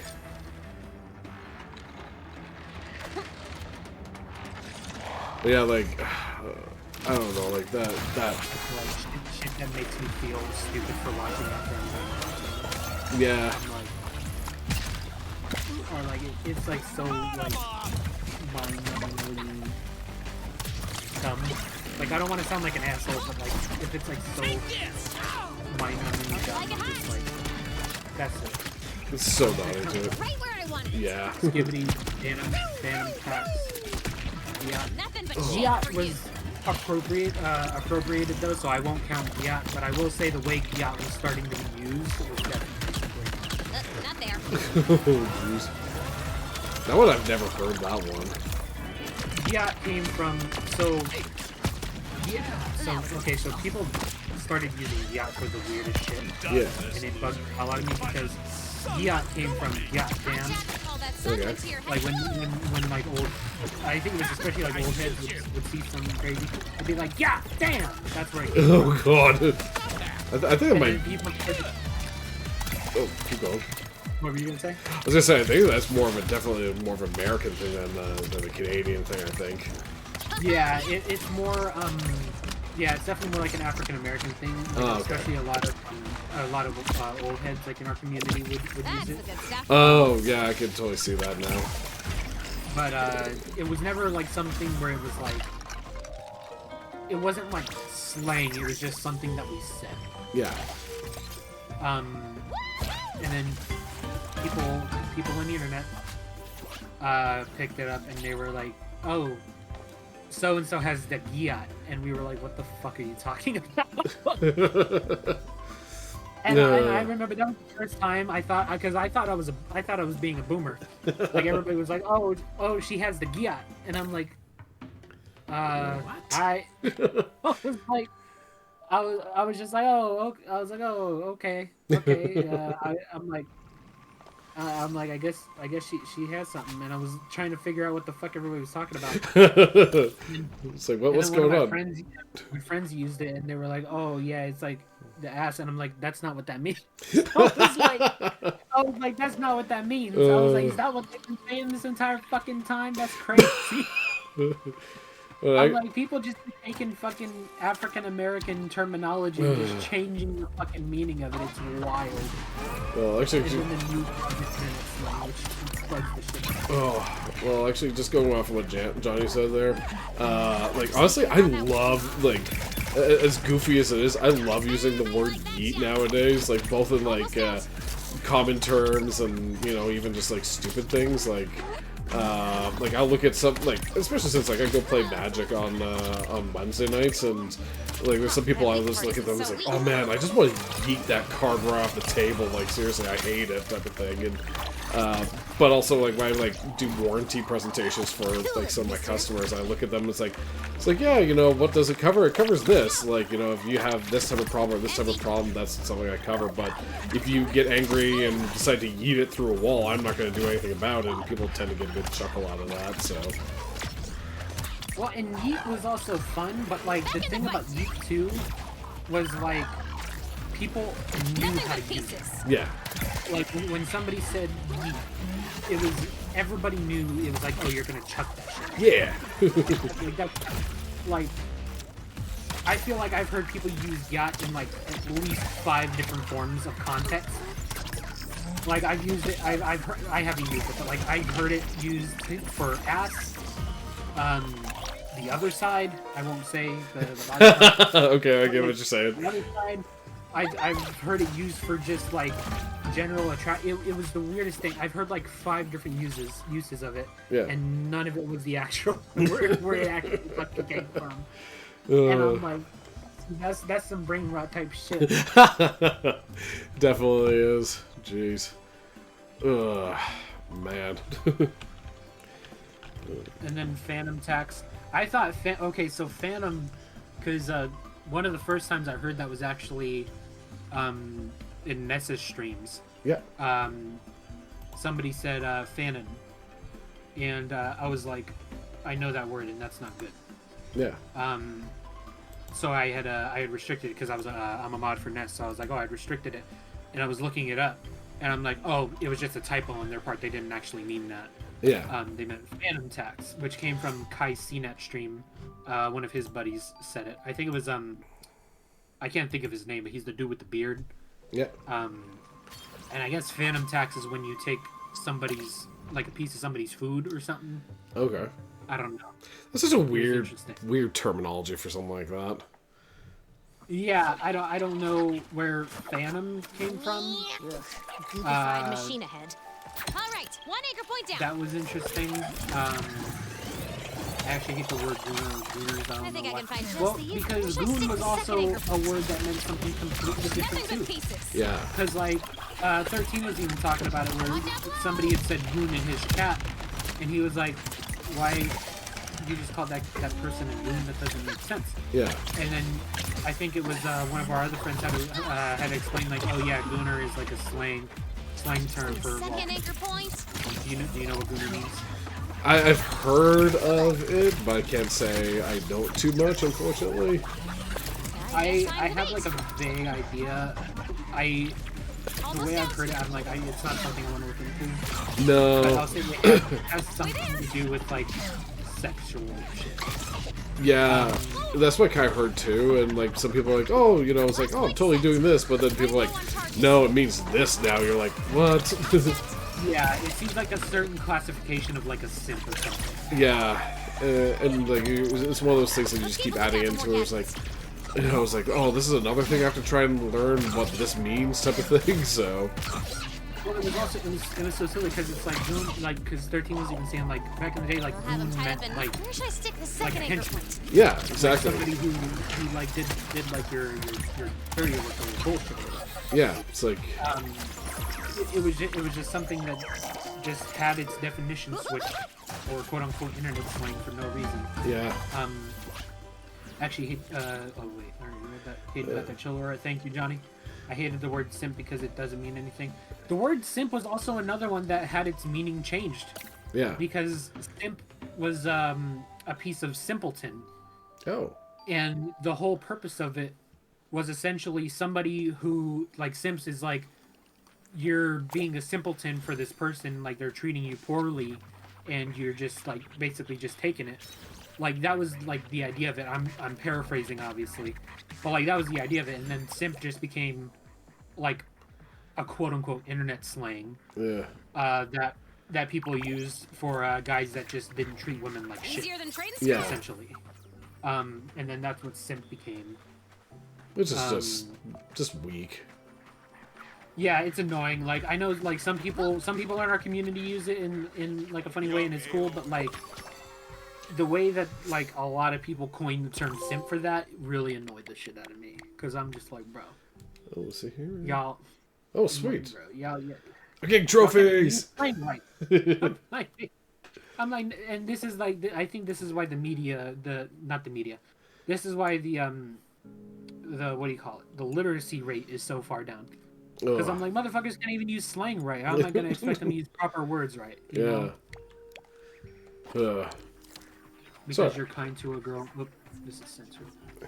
Because you're kind to a girl, then you're a simp. from the wilds. That doesn't make sense. Yeah, exactly. Yeah. By the way, actually, sorry, just a really random thing there, because like I know you're just like we'll come back to this chat, but like I just want to just pop off for a quick second. It's also been kind of cool because like I'm going through this game and it's like, oh man, it's kind of cool that I'm actually getting close to almost platining this game too. So it's like, so I know that we were kind of talking about earlier on about how you platted Spider-Man 2. It's like, yeah, after our conversation briefly talking today, I was like, yeah, I definitely want to try and go through and beat more games and try and get things completed and see what we're trying to figure out. So, and yeah, oh man, platting the game is just so cool. Well, to a degree. Like, actually, the one thing I was going to say is, like, sometimes it's like, yeah, that's really cool when you can plat a game, and then there's some games that, to get, like, some of the objectives, you're just like, really? I have to do... Oh, yeah. Something that dumb, you're just like, okay, so how do I get this? You're just like, oh, yeah, I have to, to get this one trophy, I have to... Wow, that's kind of cool. To get this trophy, it's like, you have to... dive off this building at a certain angle, land on top of somebody else, and, do a strike kill to finish it off. You're like, what? Yeah, I think we were talking about it before when I was like, Payday has like 1,500 achievements or something like that. Yeah. It has like over 1,000 achievements in them. Really nice to see. It's like... I'm like, I know there's not that much to do in your game. What do you mean there's 1,000 achievements? What are you talking about? So you platted one on Xbox, Dark Souls 3 and... Wow. Dark Souls 3? Okay, I will give you a round of applause on that one, bud, because, like, I don't even have the patience even to get through a Dark Souls game, or Souls-like game. I think the only one that would be close to being a Dark Souls game that I've actually beaten was Fallen Order. Yeah, that's basically about it for me. So to actually go through and plat Dark Souls, power to you, man. Platted Dark Souls 3. How many achievements is that? Like, how many, let me look it up. I was thinking about platting Lies of P, but I don't think... So far, I've only platted technically 2 games. Sekiro? Wow. There's 45. Oh, 43 achievements. Always knew you'd be an amazing hunter.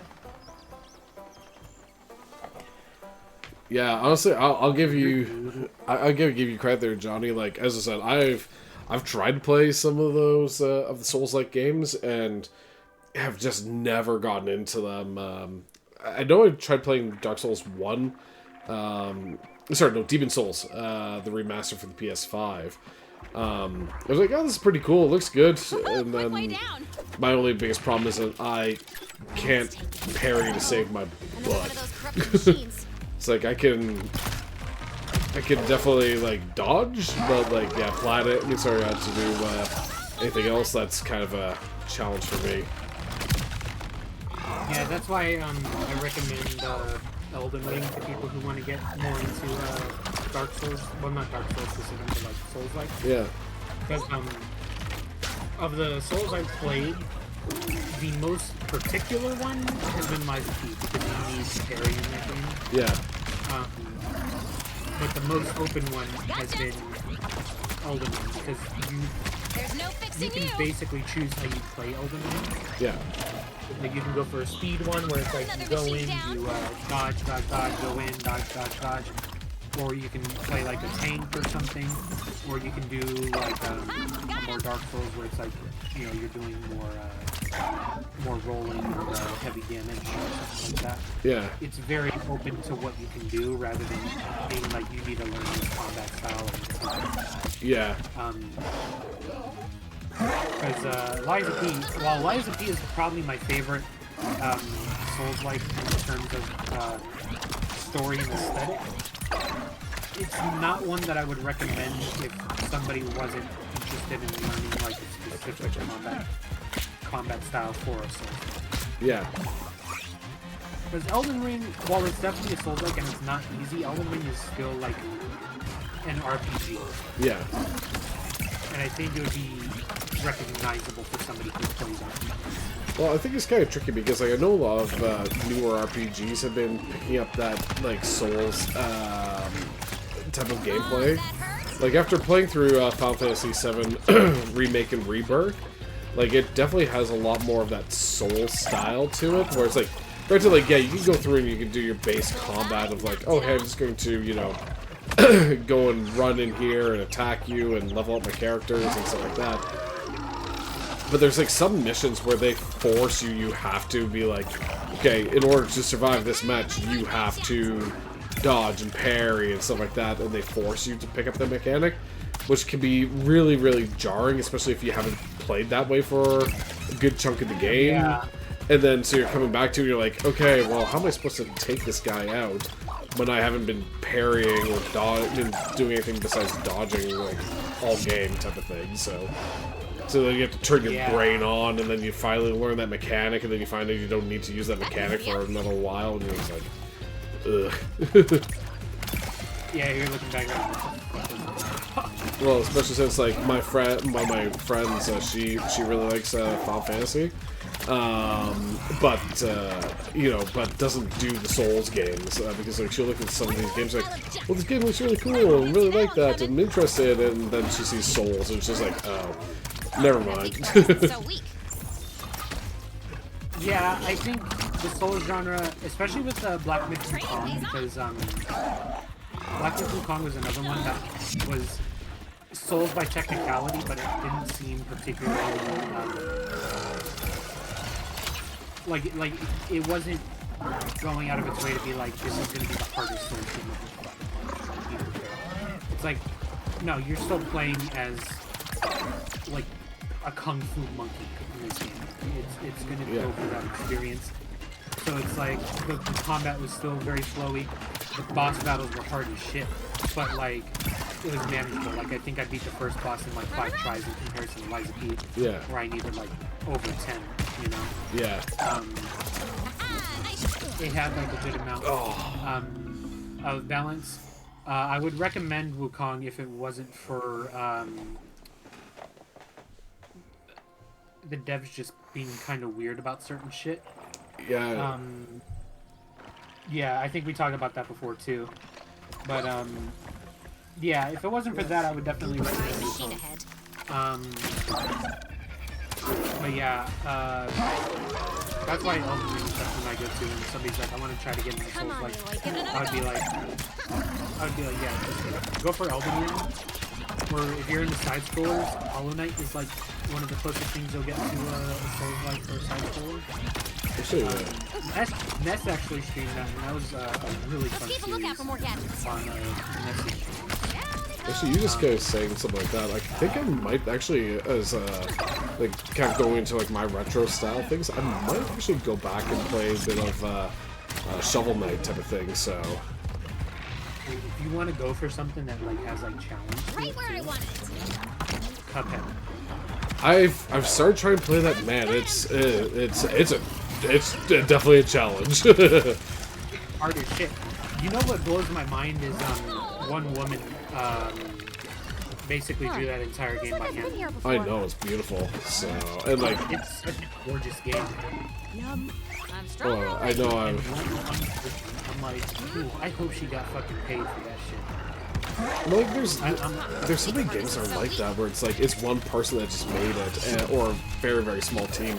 And some of those things tend to be like the best games ever made. Like I know that what's it called? Stardew Valley was the same type of thing. There's a single developer for it. Like one person made the entire game. Like music, graphics, stories, everything like that is one dude, and you're like, that's impressive. I think what Cuphead captured though was like that is mind blowing that one person was able to do that. Yeah. Animating one of those characters, I feel like would be a team effort for a lot of studios. You know. Yeah. How smooth they were. But actually, sorry to go to the chat for a quick second. I totally agree with both of you guys. I never got the whole appeal about Candy Crush and stuff like that. Like, I can understand, like, you know, those quick little, like, side games type of thing, but yeah, I've never got into those type of things myself either. Okay, listen, I never spent money on Candy Crush, but that shit had my fucking brain focused for, like, a good...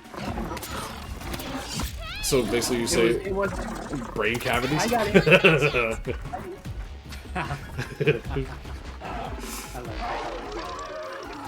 like that. It wasn't until, like, they were really trying to get me to buy power-ups where I was like, alright, I'm done. Yeah. Because, like, in terms of mobile games, it wasn't the biggest chokehold that got me. But Candy Crush is definitely one that I found myself going back to because in terms of just casual games where it's like, okay, I'm in a waiting room, I need something to do while I'm waiting for like my car or my appointment or something to take off.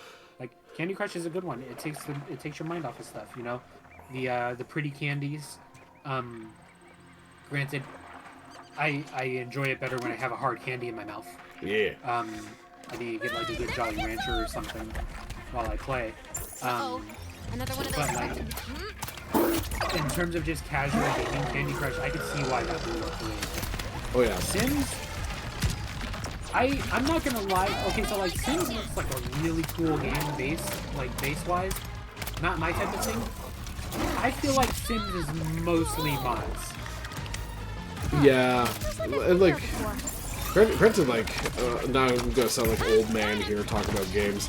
Back in my day, I kind of miss playing like original SimCity stuff. Like that just turned into fun times. You know, we always loved. You know, it was like, okay, hey, how well can I build a city or something like that? But like, I just know that why can't I give me my hot dog cart? Damn it! To kind of miss out on like things like that, it's kind of tough, and like I know it sucks because like Sims basically either turned into the microtransactions that EA does nowadays, or was just forgotten about because it's not as popular as say something like The Sims. So yeah, and I think that's one of the things because like I know one of my friends, Julieta, is really into The Sims, and I think it looks really fun, and I had a good time for a while. But I think the main appeal of The Sims is, like you were saying, the DLC, the add-ons and everything that are definitely overpriced because, you know, fucking EA. yeah. But the modding community for Sims, holy shit. They are so creative. They are so hardworking. Yeah. It's a really impressive community overall, and I think that's honestly what makes Sims so big now. Yeah. Is the modding community. Oh, definitely. I think that like there's so many games that benefit from that, and like, you know, granted also like, you know, there's some that is like it doesn't either. Because I know, like, I like playing Final Fantasy, and then I'm just seeing, like, oh my goodness, they're going to be actually having the mods coming out for that for when it comes to Steam. I'm like, oh yeah, you guys are just going to wreck this with some of the characters. Like, it's like, oh hey, Tifa clothes. Yeah, you guys aren't going to do that. Yeah, there's anything with like an anime aesthetic I wouldn't trust mods with, if I'm being honest. Yeah. By the way, I wouldn't thanks, Johnny. see anybody with stuff. Like, I'm not even gonna look into the My Hero Academia mods. I'm like, I adore My Hero Academia, but like, yo, with how weird that our fan base can get, Oof. I don't trust the modding community with that shit. Yeah. But I think the with games like The Sims or Minecraft, where it's like the whole idea is your creativity takes over and you can do whatever you want, but then you sort of can't because the devs were limited in what they could do. Yeah. I think that's where mods who and I'm willing to bet that there's people who are like not even interested, but like they're like, I wonder what I can make here. Yeah, exactly. And then they go in, they see the game, and they're like, oh, there's a mod I can do for this. And then they just do it for the hell of it. Yeah. And I think that's really cool. I think Sims is one of those games, like Minecraft, where it just opens up people's creativity and they just want to do several different things. And it's like an outlet for them, you know? Let's take it steady. Never played for in-game currency, never seen the point. I mean, that's Got him! That's a win for nature! Weak point's still in place. Keep wailing on it! I watched all the episodes of My Hero Academia. Come on, little drone! My Hero is such a good anime, in my opinion. Like, I have to catch up still, but in terms of the more light-hearted animes that are like this is like a family show almost, My Hero's top tier. Very good video game too. My Hero 1 Justice 2 is a really good fighting game. I won't say it's better than Jump Force, but like in my opinion, like, man, Just a few uses left. This one was Jump Force. Oh, sorry, keep going. Jump Force is just like, I feel like that's like the Smash Bros. Fun! I'm actually used to saying that, just like, this is one of those things that I think I need to get into some more animes, because, like, I know that, a while ago, I know that, Pert kind of introduced me to animes, a while ago, because, like, she was the one that showed me my very first anime with, Spirited... The Spirited Away? Yeah, I think it's Spirited Away, actually. Spirited Away? Yeah. Oh, what an introduction. Holy shit. Yeah. Pert definitely knows her anime stuff very well, so it's like, you know, it's like, to have that as your introduction, that was pretty cool, and, like, I know that, I ended up, going through and, watching other things, like, some of the stuff for, like, Demon Slayer, and, oh, there's one that, one of my old coworkers, told me to watch. It was, like, something about, oh man, it was like something having to do with like vampires and stuff like that. It was weird, it was crazy, but I loved it. It was actually really well done. Bit of an older one. So. I honestly, I can't remember it.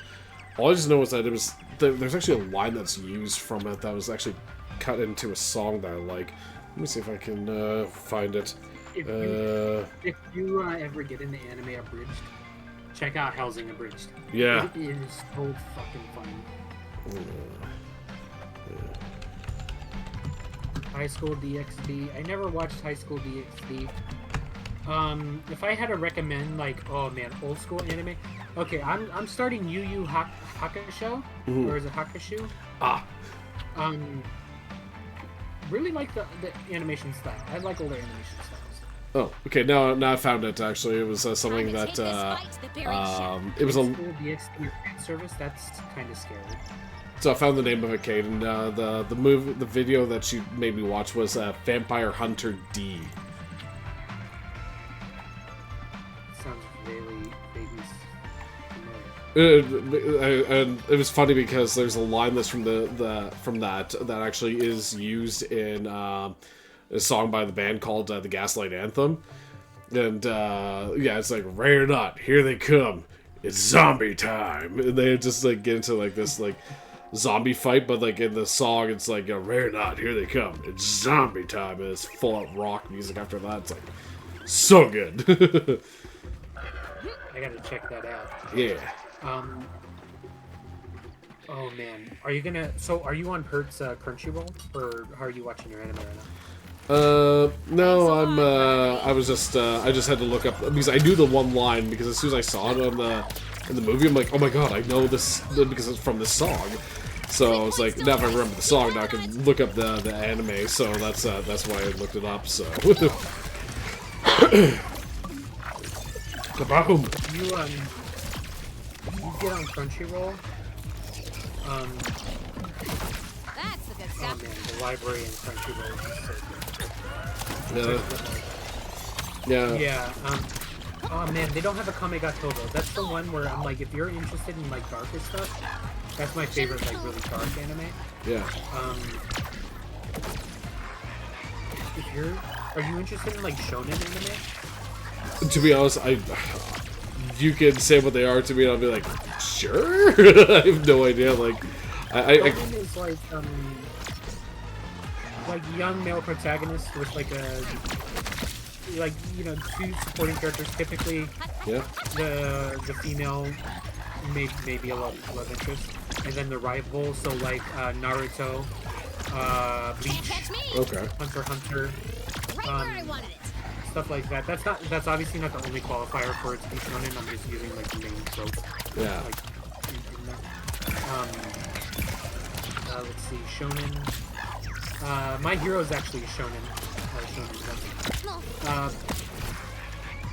I mean, the main thing about shonen is that it's published by Shonen Jump. Oh, fair enough. Like that's the thing. I just wanted to describe like the main like trope that goes for shonen. Yeah.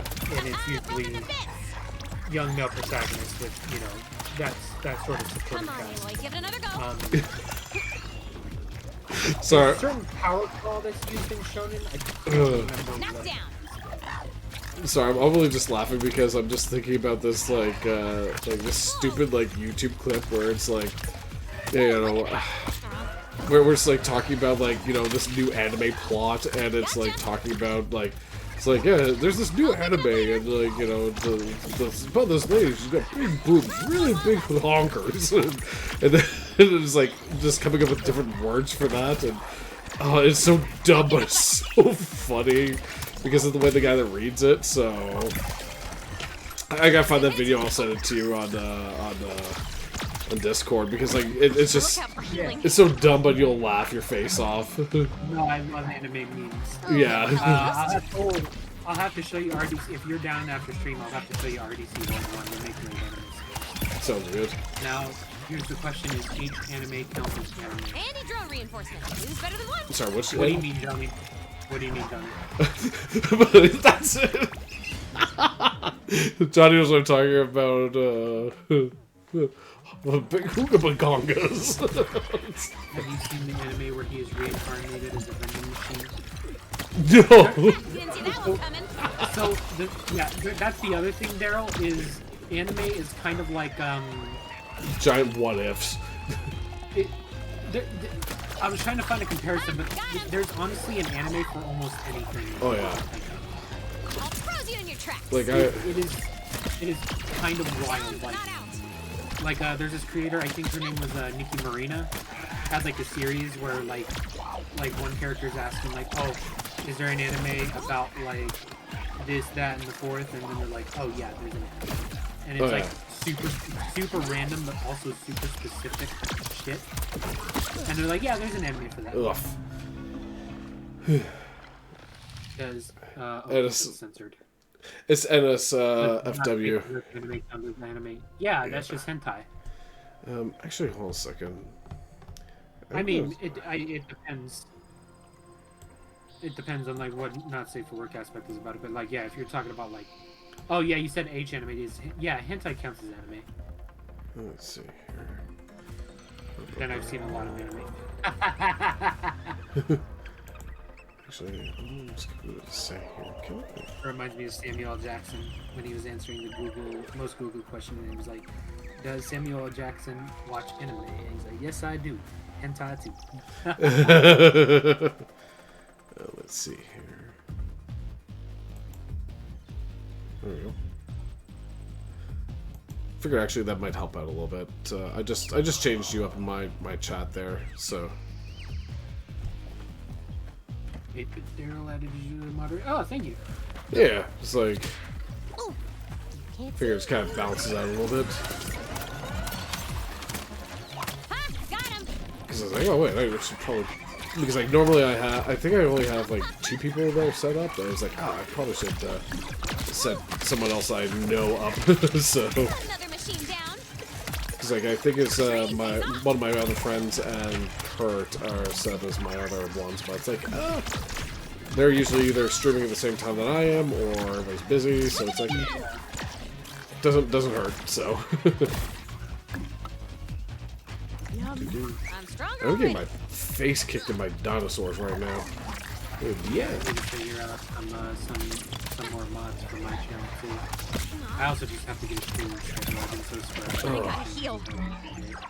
Same here. Like, granted, I think I'm gonna make a big push this weekend there, Caden, because you know, I honestly I want to start trying to push for like affiliate and stuff like that.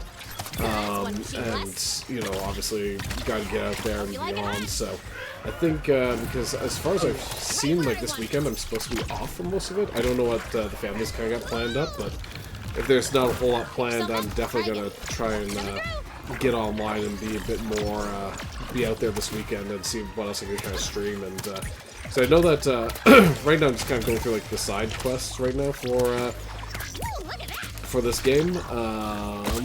Ouch. Oh yeah, dude, if you want to make a push for affiliate, you're, what, 30 followers right now? Currently 24. 24? Oh yeah, we can get you to affiliate. Yeah. We'll definitely be able to do that. So. We'll let, if Ritalic's available, we'll be able to see you. We'll be able to see you get to affiliate pretty quickly. Yeah. So, yeah, I think it's just kind of a case of just trying to work on some stuff and trying to figure out what my next game plan is. So, yeah, get your hours in. Yeah. Well, actually, when I think about it here, I'm just gonna pause it for a quick second.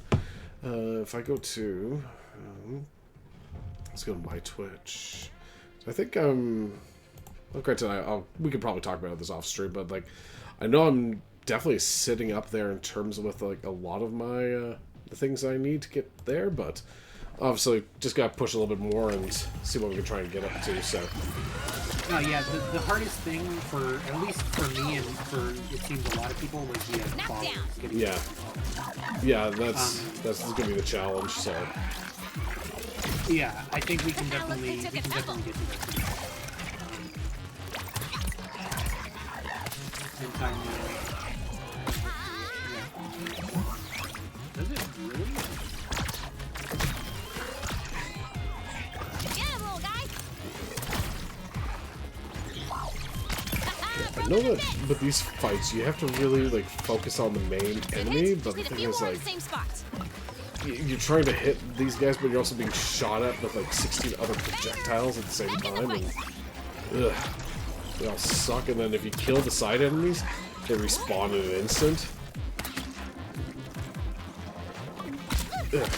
And every time I try to pick up a weapon, I get dropped on my face. Depraved for normal. Running low on charges.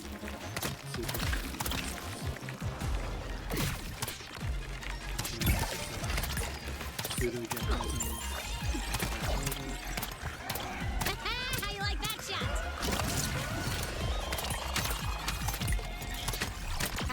Nice shot, B. Version.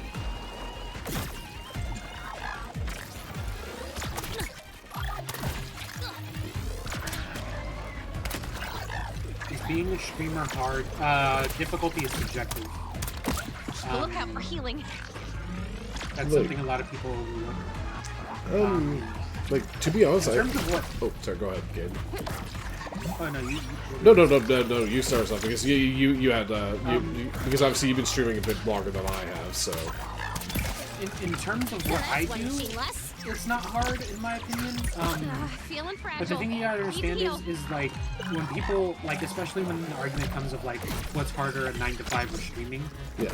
People overlook the That fact picked me that difficulty is very subjective. Yeah. Like me, for example, You didn't see that I one find coming. physical labor easy.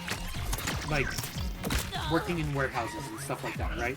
Always good to have backup. That comes easy. I can work my way around a warehouse, no issue.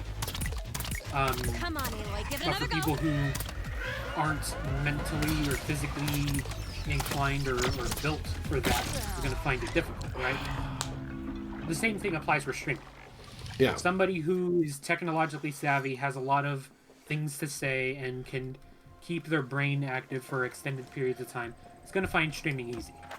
Somebody who isn't used to speaking aloud and is, you know, pretty soft-spoken or pretty shy, and also isn't technologically savvy, might find streaming harder, Who took a tumble? you know? So it really just depends on what you're used to, what you're open to, and really what your goal is to do with streaming. Like if you want to become a full-time streamer, a lot of full-time streamers will say like, oh, it's not hard or whatever. But you gotta understand, streaming is not a guaranteed source of income no matter how big you are. Yeah. Unless you get lucky and Like, you're like somebody like a Markiplier or something like that, but you have to be big to get that. So Stronger already. Yeah, and the thing about that too is, even if you are like a Markiplier, there's That not a weak part isn't guaranteed so source of weak. income. Like if I am working in a warehouse and I have a set schedule, Look out like for healing. 9 to 5, 5 days a week, I know how much I'm going to be making every week.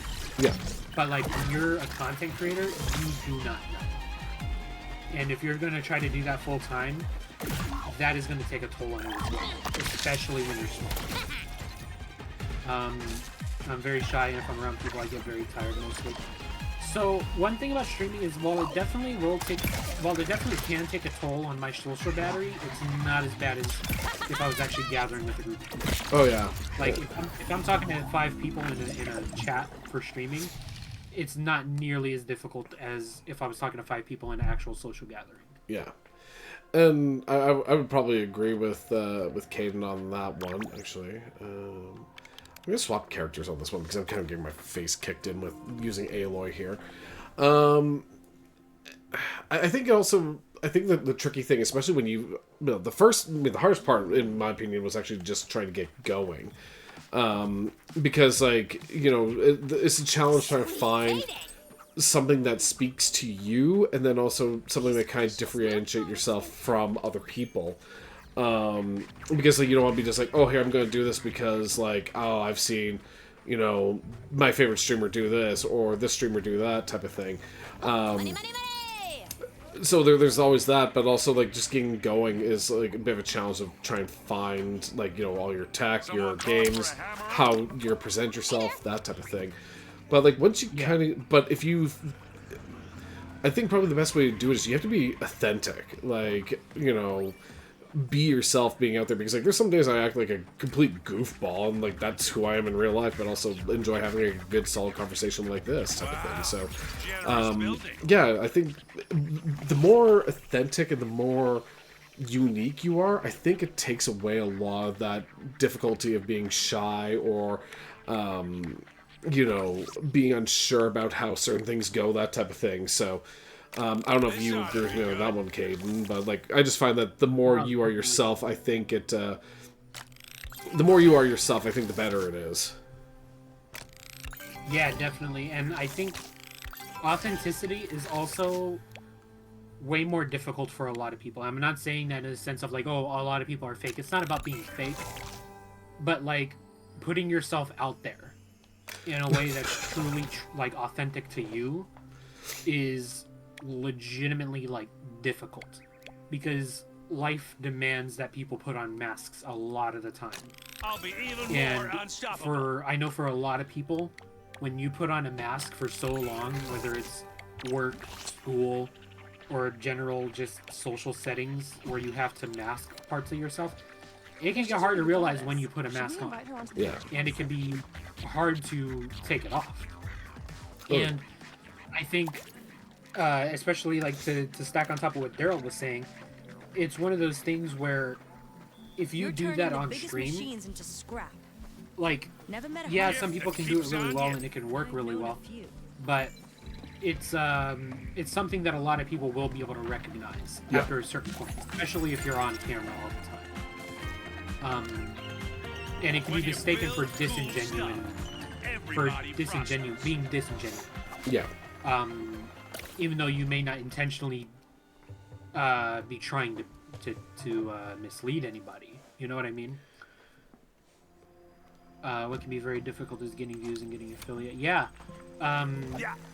Getting affiliate is Talk about a hammerhead. it's a feat. And people try to make it sound. People like to downplay it, especially people who like to say like, "Oh, here are the tips and tricks and such and such." And it's like, "Oh, it's not that hard. You just have to do this and forth." And like they want to sell you classes or get you to watch their videos or whatever. But no, getting affiliate is an achievement. It really is. Because I've known people who have streamed for years and haven't gotten affiliate. I know people who got it in a month, and we know a person who got it in literally one day. You know? Yeah. It's and that's the and that's really the thing, and it's and that's why I was saying earlier, like, no matter how big or small you are, one of the hardest parts about streaming or being just a creator in general or an artist in general is that lack of security. Yeah. And people like don't talk about that. Like I know Queso was talking about when somebody asked him what's harder being a streamer or 9 to 5 or whatever. And I think it's a bit easier for bigger streamers to come up with a straightforward answer and be like, oh yeah, streaming's easy. Yeah. Oh yeah, doing this is way easier than because they made it.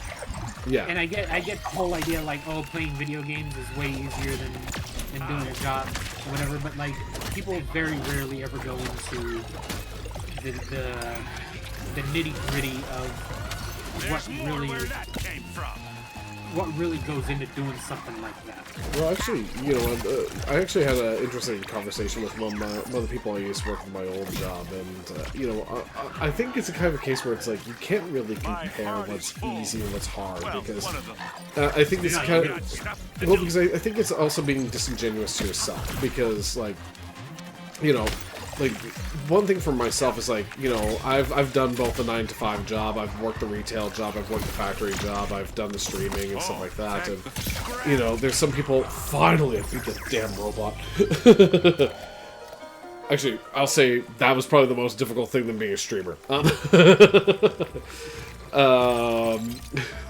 in all seriousness, though, the way that, because, like, I was an IT, tech for an organization, and the person, one of the people I was helping out there, she was like saying, it's like, oh man, like, I don't know anything about tech, you know, you're so much smarter and blah blah blah. I'm like, no, I'm not, because at the end of the day, it's like, yeah, I have my knowledge about how to do my job, but there was stuff that she was doing in her job, I don't have that knowledge and I don't have that strength or anything like that too. So it doesn't make me dumb? No. It doesn't make her, you know, dumb for not knowing my stuff? No. We all know and do things far differently, so. Yeah, exactly. Yeah. But, I was gonna say, though, Johnny, like, if you're thinking about getting into it, like, and you truly think that's something you want to do, like, I can tell you, like, go out and just do it. Like, because, like, I know, like, actually, the person that really helped me out the most with this was Pert. And she was the one who was like saying to me, "It's like, you should get into this because like this is the stuff that you like to do and everything like that." And definitely motivated me pretty well to get into this type of thing. So it's like, you know, don't ever think that you can't do it. You know, just take the chance and go with it type of thing. So yeah, and I think that's honestly, I think that's the thing too is streaming is like for the comparison I'm about to use, streaming is kind of like the exact opposite of Olympic sports. When you ask somebody whether they're an Olympic athlete or no, hey, is doing this Olympic sport difficult? Everybody's gonna say yes. That looks Because it's so good. respected and it's so it's something that's held in such high regard Yeah. that the unanimous answer is going to be doing an Olympic sport is difficult. You are quite the But- fashion icon. You look at streaming, the answer is going to always be no, Yeah. because streaming, whether they're a streamer or whether they're not, nobody's going to want to sound for lack of a better term, nobody's going to want to sound like a bitch and say playing a video game I am for hungry. people watching is hard, Yeah. because people who say that, society doesn't look at it How's it favorably. going? Yeah. They're like, oh, playing video games in general is already like, people get so much shit. Like, gamers get so much bullshit Oh yeah. for just simply playing video games. And then somebody hears, Easier than trying oh, to scrap. playing video games for a living, it sounds like life, you Yeah. know? And no matter who it is, whether they do it or they don't do it, pretty much everybody is going to say, no, it's not hard. Even if they know it's not true. Even if they have, like, the hard Oh, times. hi, So I think Aloy. the best answer to if streaming is hard, I think the best answer is you just have to do it and find out. Yeah. Exactly. Because difficult, like I was saying before, difficulty is so subjective that it's just it's hard to really say Yeah. outside of just my personal experience. And my personal experience is also going to be different from yours because we probably have different motivations for what we're doing. Yeah. You know what I mean? So I think the best answer I can give is for what I'm currently doing, no. For what I want to Have do, a great adventure, Aloy. which is like just expand, yeah. But for you just have to find out. So, yeah. You keep those cultists Now on to their change toes, up the eh? subject really, really quickly, I'm going to throw out a random question because I saw this come up on Pert's stream the other day. I'm like, you know what? Screw it. I came up with a weird question because like someone had I can't remember who it was. I think it might have been. Oh, I don't know if it was. I think it was someone. I can't remember if it was Johnny or if it was someone else. Someone said, "Oh, who would win in a fight between Goku and Pertalic?" And then afterwards, like, man, I want to come up with a weird question like that, and so. I love who would win questions. I love those. Okay, well here I'll throw this one. Who would win a fight? You ready for this one? This one came in my head the other day. I'm like, this is so stupid, but I want to ask it to see what people think. Oh, wasn't you, Johnny? I can't remember who it was. Like, I thought it was you, but I hope. or it might have been. Nope, sorry. Because I know John asked Ness, Kratos. No, not Kratos. Doom Guy or Chief. Was it Mel? Yeah, actually, No, it wasn't. no, it was Mel. It was Mel. Now thinking about it because It that's was Mel? that's a Mel Okay, okay. question. That's 100% a Mel question. Okay, I was thinking about it. I was like, I think it might be Mel, but I couldn't remember because they had a blue name. I'm pretty sure. Yeah. So in that case, So what's your? Sorry. so before I head into the final battle, because I know there's gonna be a cutscene talking in a second. So before I hit the final battle, I'm gonna throw this out there: who would win in a fight, a DeLorean or a Cybertruck? Because are we talking about the DeLorean or a DeLorean? Yes. If we're talking about the DeLorean wins. If we're talking about a DeLorean, Time to take this fight to the buried shadow. oh shit, we're just talking about like Because you're just going like head on like. No, I'm just saying in general. Like if it was like actually, you know what would be funny is if both of those turned into Transformers.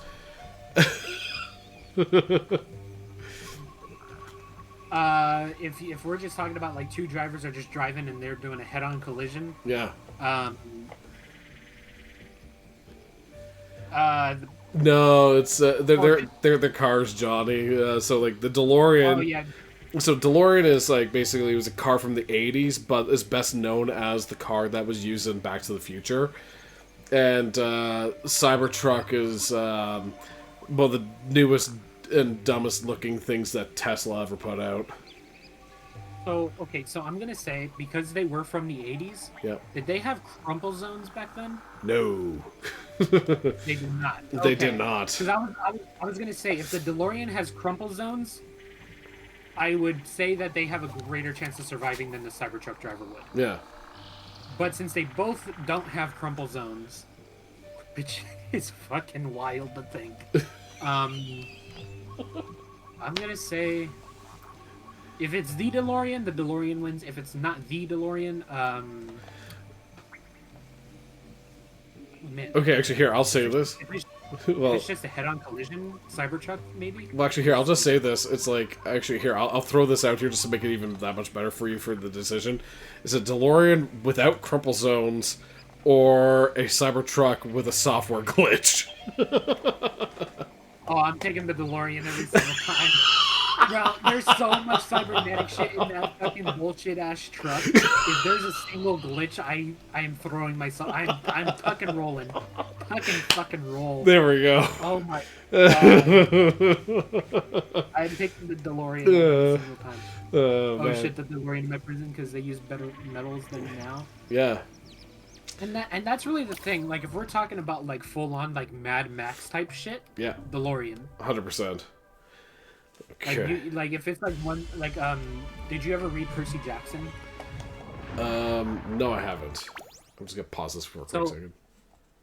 There's, like, a... oh, we can let this play. Okay, yeah. So, final cutscene. This is gonna be going into the final battle here. So, all right, let's check this out. Oops, not that.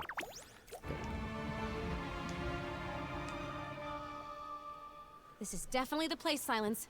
We can see the spire, and from the mess they left behind, looks like the machines got here first. We still have time. The jungle here is so thick, nature itself has kept them at bay. How can you be sure? They've destroyed everything. It's so horrible. But they haven't sent the signal yet. If they had, this devastation would have spread all over the world, and machines would be eating us as we speak.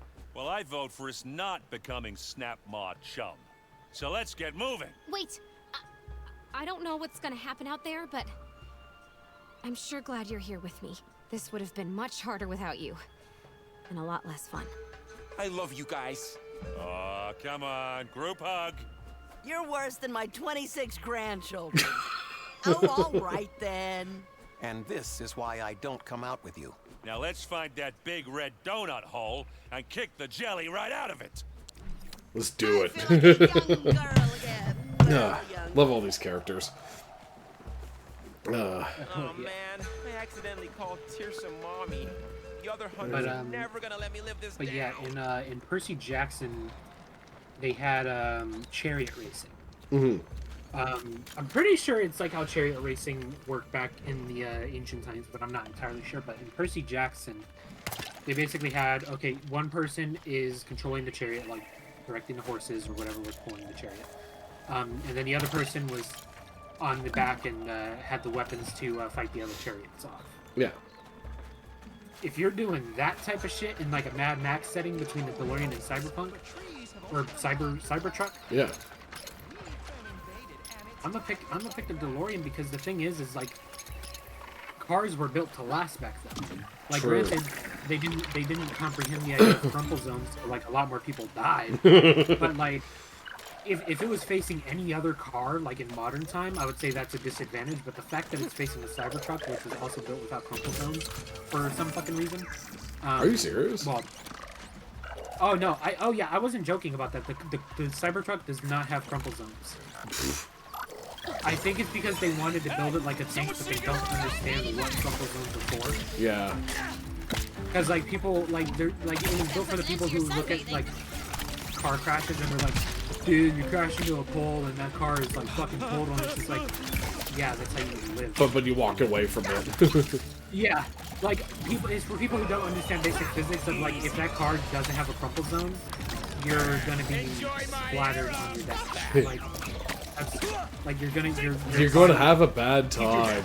Either the car, yeah, put it plainly, either the car crumples or You do, yeah. Yeah, that's. But yeah, the Cybertruck does not have crumple zones. Yeah. At least last time I checked, it doesn't have crumple zones. So I can't say that's a disadvantage for the DeLorean. Now, what I will say is the Cybertruck is armored. Well, not armored in like a cool sense, but armored in like a. This definitely doesn't pass safety. That So it's to the point where it might be harder to break into, like if you're throwing like spears and shit at it. But the other thing is it's also a mechanical car because it's built for people who want to feel like Batman, but don't understand how Batman works. Yeah. So any like extended like combat demolition type driving, I don't think the Cybertruck's gonna last. Oh, exactly. So I'm gonna go with the DeLorean in that sense. Yeah. The only way the Cybertruck wins is if it's just a head-on collision and he survives. Pretty much. So. And even that is kind of questionable too. Yeah. Because it's gonna drop a lot of tech in the Cybertruck. Yeah. Fair enough. I think it was I was thinking the DeLorean as well, but it's probably because it's like, well, you know, obviously, like, you know, in a good fight, like I said, cyber warfare, you'll screw up the Cybertruck so hard. Yeah, and that's the thing too, is I think the Cybertruck is the Cybertruck feels like it was designed by a teenage boy who sees all these things on paper and is like, that is super cool. This is a great fucking idea. And it's just like the parent reads it and it's just like, nah, Timmy, if you do that, you're gonna fucking die. Like, well, honestly, but the 13-year-old boy had a massive budget and just was able to do whatever the fuck he wanted. And so it was. That's what the Cybertruck feels like. Oh, it feels kind of like watching when Homer Simpson designed his dream car back with his. If you remember that episode. Was that when he was when he met his brother, and his brother had owned like a car company. Oh shit! Oh, I haven't seen that in such a long time, but I know what you're talking about. Yeah. No more sun for Who's going to win, Batman or Iron Man? Iron Man. Ooh. Battle of the Billionaires. I'm stronger already. The only. Oh man. Actually, ooh. Well, actually, I can go on a tangent about this. Oh, I know you can. I think it's probably one of those things where it's like, okay, here, I'll say my piece and I'll let you go on your rant. Because I think, like, it's tough to say because, like, you look at somebody like Bruce Wayne because, like, he's obviously got, like, the ninja skills and stuff like that. And all those capabilities versus, like, going through, like, you know, Tony Stark, who's basically just like, I got big guns, kaboom, that type of thing. So, I think that's, I'd probably give it to Batman in that regards. Just because, like, he can be probably a bit more stealthy and stuff like that, and probably could take advantage more of somebody like Tony, in my opinion. And he could probably be far more strategic than, you know, just gonna be like, I'm gonna fire my lasers at you. So... That's kind of where I'm kind of going at. So yeah, I think that's fair because, like, if you ask me, if it comes down to like just the combat IQ, right? On paper, I feel like Batman should win, like, no question. Because the thing about it is, it's like, who's smarter between the two of them? It's going to be Iron Man because, like, you know, engineering and just like his vast knowledge of different areas of science. Yeah. But, like, combat IQ-wise, Batman is just supposed to be that guy. Yeah. Like, granted, DC hasn't done a great job portraying him that way recently, but, like, when it comes to, like, the movies and stuff, that's how he's supposed to be portrayed, right? Yeah. If we're talking... Okay, he said movie versions. Okay, good. That makes it so much easier. Yeah. Well, wait a minute. Which movie Batman, though? Are we talking about Ben Affleck? I feel like we should be talking about Ben Affleck. Okay, actually, here, we're going to put a pause on that. Are you going to say... Yeah. Because, like, I used to have this... we're getting into tangents. But first of all, I was going to respond back to Hypno. Yes, that was Danny DeVito playing Homer's brother. And, like, yeah, honestly, all of those episodes were fantastic. And now I gotta watch some Simpsons. But in terms of, like... Danny DeVito played Homer's brother on The Simpsons. I forgot. That's crazy. Yeah. Like, looking back now, I can hear his voice now. Yeah. And like, he played a really good character. I can't remember what his brother's name was, but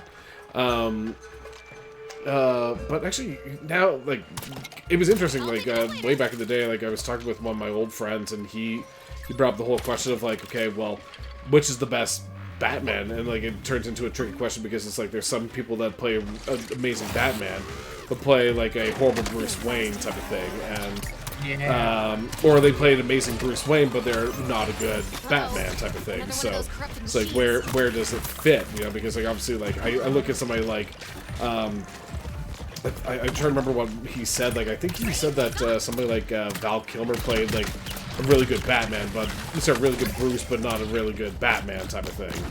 Yeah, I'd agree with that. Versus like, you know, look at Michael Keaton. Michael Keaton played a really good Batman, but played an okay Bruce Wayne. Huh, that weak part isn't so weak. I think I have a lot to say about that as well. But granted, I think probably the only one I would say that probably played both of them pretty well combined, I think was... I might go with the Christian Bale in that regard, but that's just me. I feel like for what Christian Bale's Batman was supposed to be, I would agree. Yeah. I think I've shared my thoughts on the Dark Knight trilogy with you before.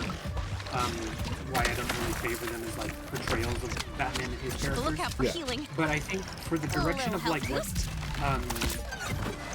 what's his name? Director Nolan. For what Nolan was going for, I think Bale knocked it out of the park. Yeah.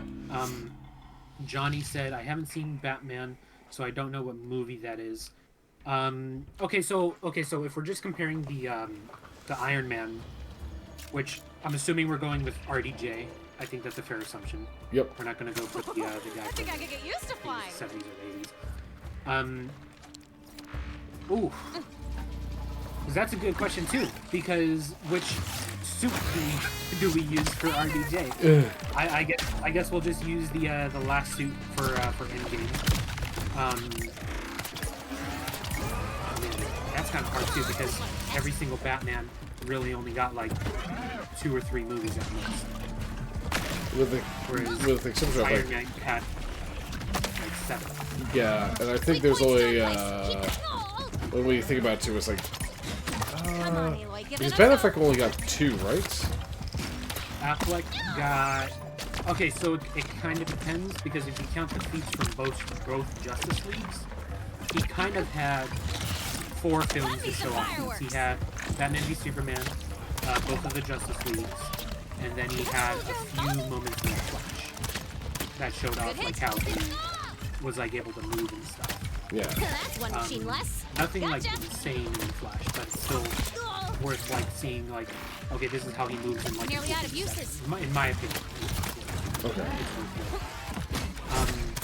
I would go with Affleck because I think combat-wise he's the only one that can really compare with a modern Iron Man. Really? More so than Bale? Yeah, just because like Bale was just so grounded in how he fought. I think if you try to compare him with like a more comic booky character like Iron Man, it's almost like comparing like a kick-ass character to him. You know, it's just like yeah, he's good like in his universe, but like he's not going to be comparable to like a more comic book like character. You know what I mean? Yeah. I feel like Affleck has the durability feats and the combat feats that I think would put him above all of the other guys. Bro, that's awesome. I like that. Shiny. What Hypno says in the chat there. Come on, Eloy, give it another go. Who the best Batman is in my opinion? Kevin Conroy like that. Bro.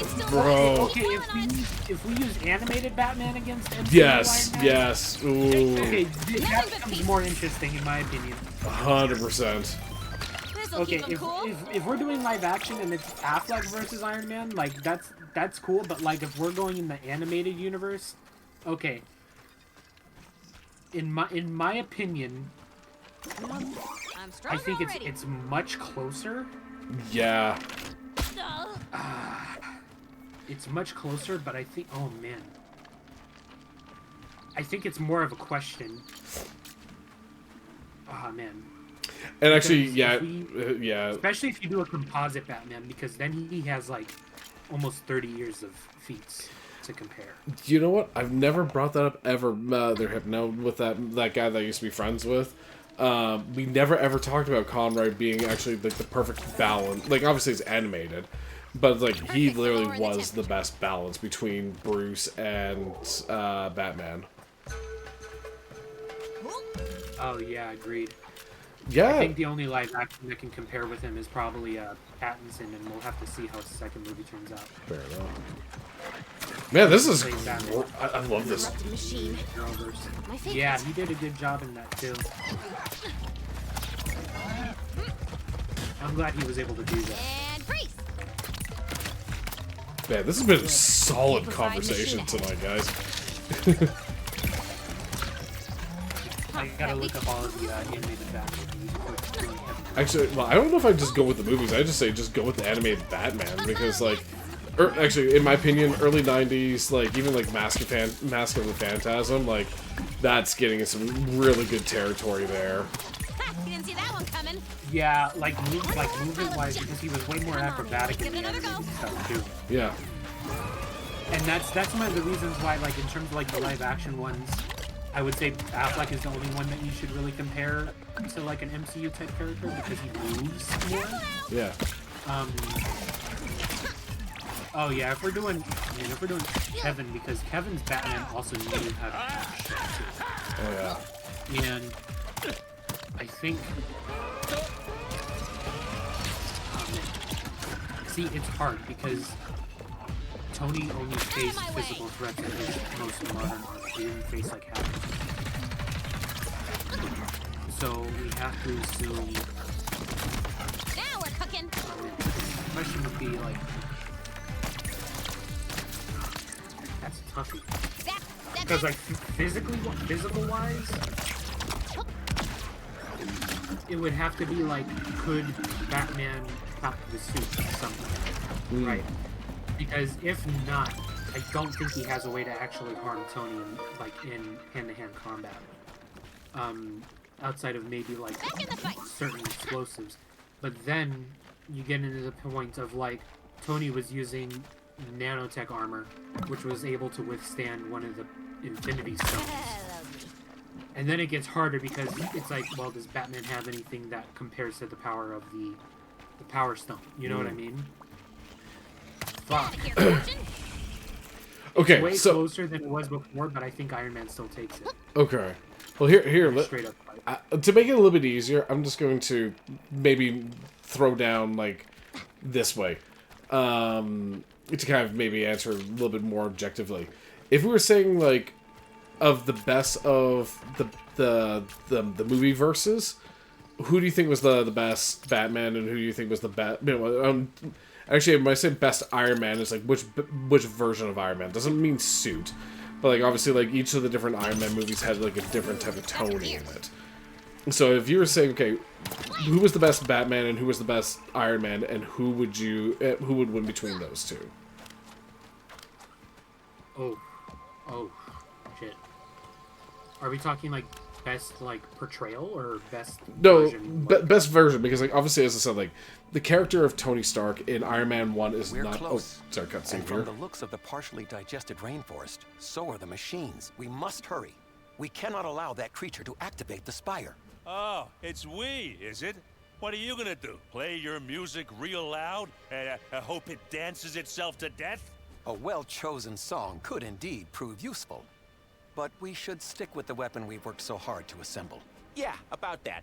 Just how are we supposed to shoot Elizabeth's giant arrow? It's not like we have a giant bow. We can make one. Look at all the stuff we've built so far.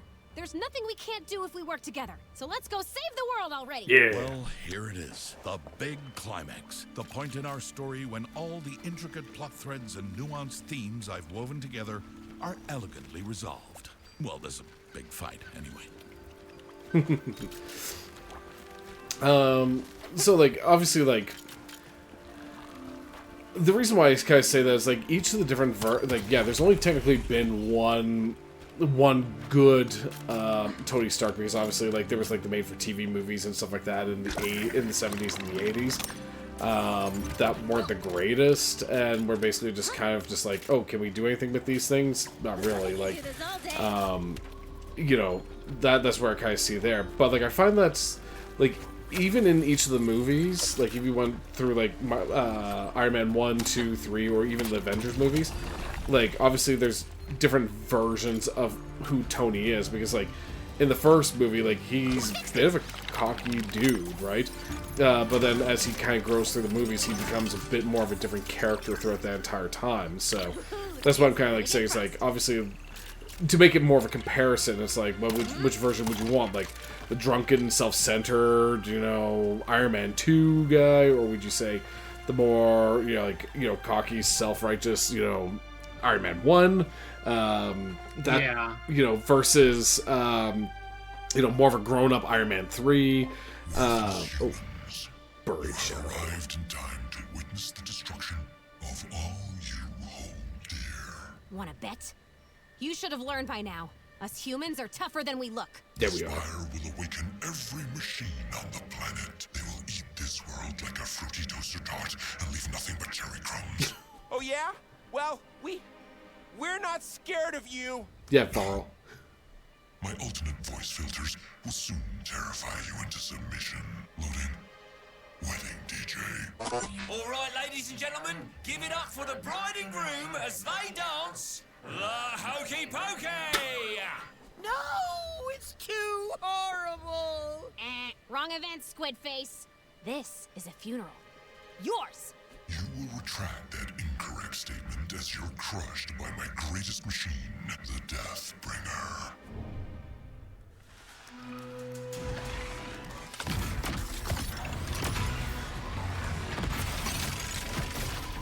Oof. Okay, I gotta admit, like, this is kind of cool on how they made this look in comparison to, like, Horizon 1, so... this is fun. How the hell I take it out? I like how they do the dialogue too. Oh, yeah.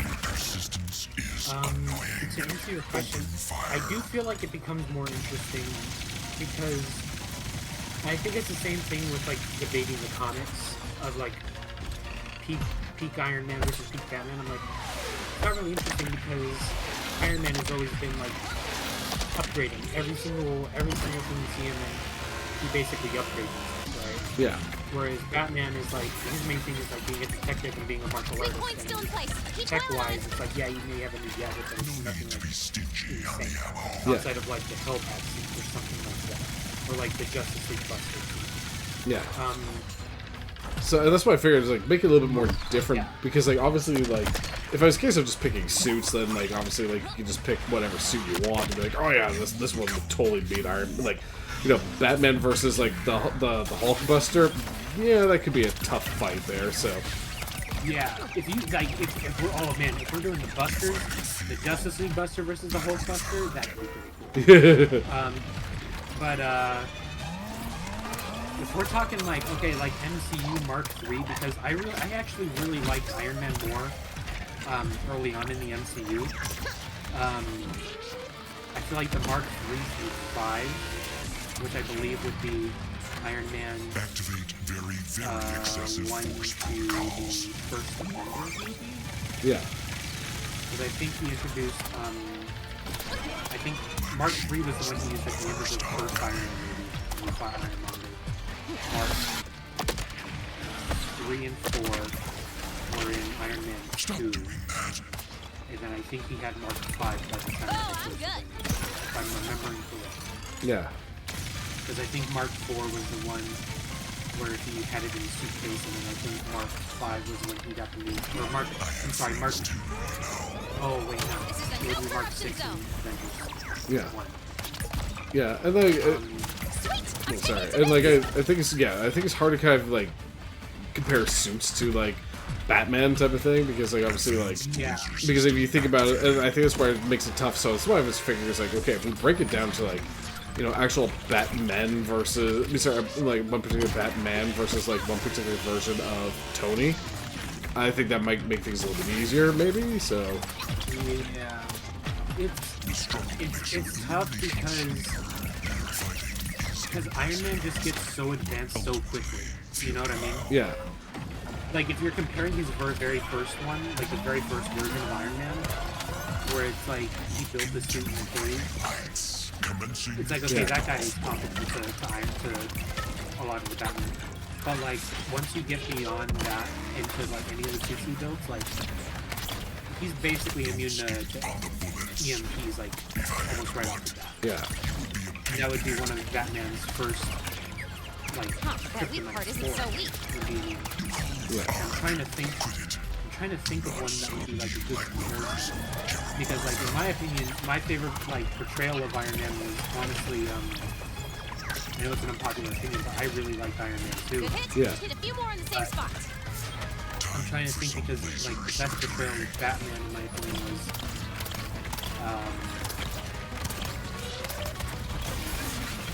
remove the part.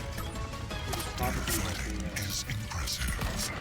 either Batman Year 1 or Oh, I'm sorry. I was to say of the movie Batman, like, so like, which is the best movie Batman, and which version of? I really did it. Yeah, took him down. Get the brick. Oh, that's because Iron Man. Okay, so like for me, it would probably be Iron Man 2 versus Pattinson Batman. I feel like Iron Man wins that. Fair enough. Pretty solidly. Okay. So let's see what the next scene is here. Took down the goop monster. We did it! I've only seen 2 different Iron Men. This is not over. Dingleberries. Oh no! We can't let it send that signal. I've got just the thing right here. Ow! Combine your weapons, just like we practiced. Go, team. Let's go! Ow! Let's go, team also. Okay. There. In there. You're gonna be too late! Not the poor piggy. Now! Hit it! Just a minute. Oh, come on! There you go. Now! Wait for it. This one's for you, Rost. Hey! It's not gonna make it! There we go. Go, Duck. Never doubt grandma power. Told you humans were tougher than we looked.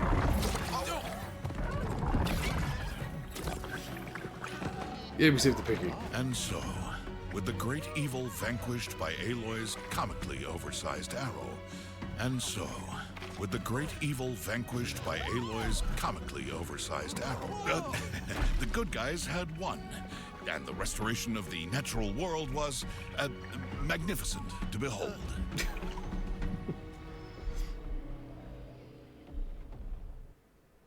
Well, there you go.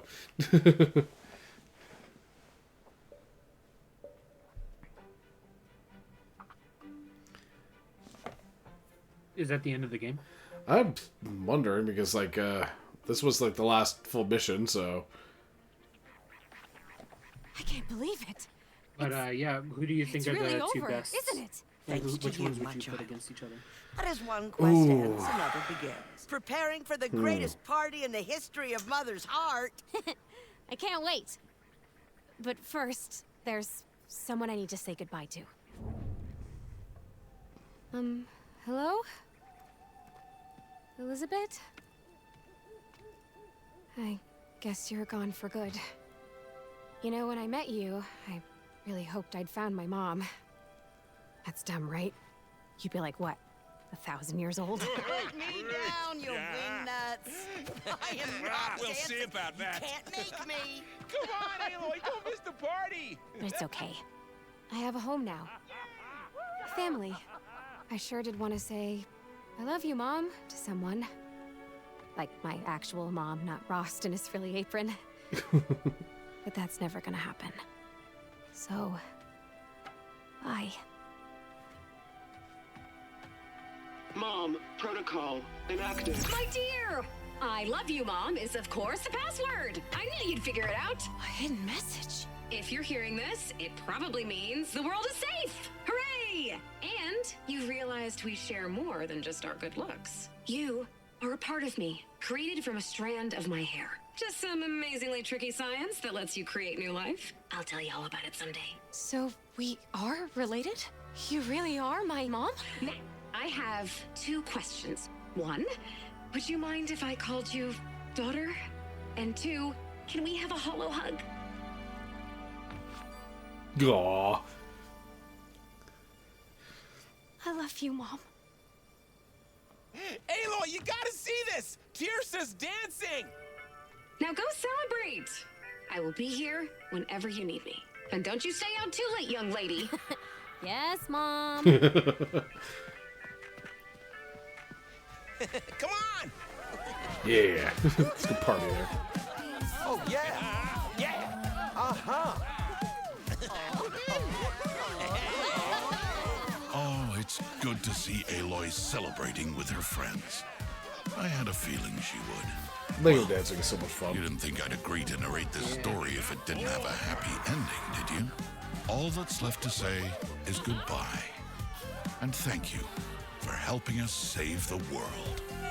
Well, thanks for coming to join us there, Johnny, and glad that you were able to see us finally beat Lego Horizon, so that was awesome. So hope you have a great night. Yeah, hope you have a great night, buddy, and yeah, we'll definitely catch you on the next one.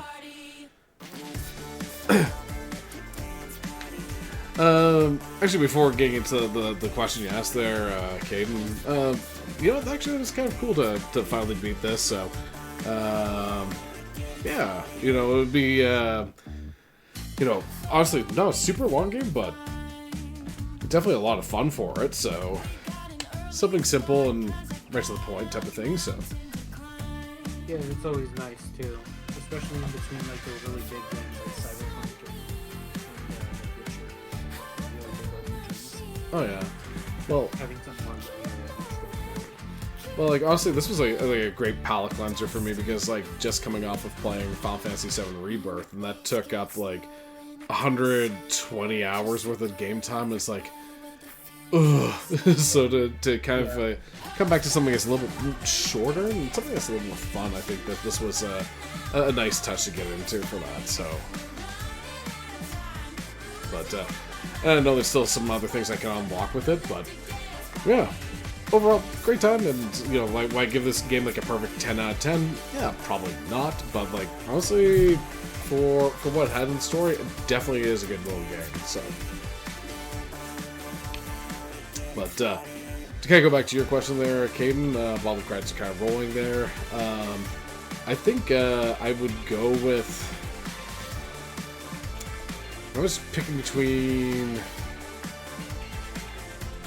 a fight between the two of them, I would say maybe Avengers 1 Tony versus... I'm gonna go with Dark Knight Batman, but I probably would still say that that Tony would probably come out of that one. Yeah, I feel like the only debates I've seen where it's like super comparable is when they give him the Hellbat suit or like one of his actual like mech suits. Yeah. Because like in terms of just like street tier characters, Iron Man is so hard to compare because he's not even really street tier at first. Yeah. Yay, story completed.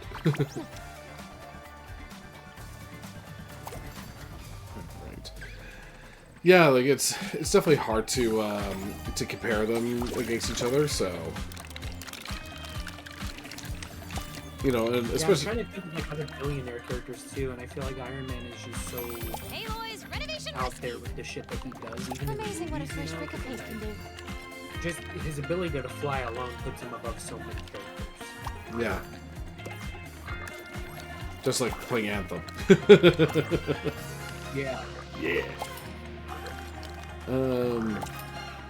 Yeah, like those there was something about That looks like and on top of that too, I think it's also kind of tough to say too because like obviously like they had so many different versions of Batman over the years, so to try even do that comparison between Batman and Iron Man, I think it's kind of tough because, like, obviously, when you only have just, you know, RDJ as being the most known versus, say, something like, you know, going into, it's like, okay, who do you prefer? Keaton, you know, Kilmer, nobody's picking Clooney, you know, all those different characters, like, who do you pick? You know, that type of thing, so. Yeah, that makes sense there. So, you know, it definitely makes it harder to try and figure out what's the best one to kind of compare against. Yeah. And it's like... It is still hard, because even, like, the campiest versions of Batman still have him being, like, human.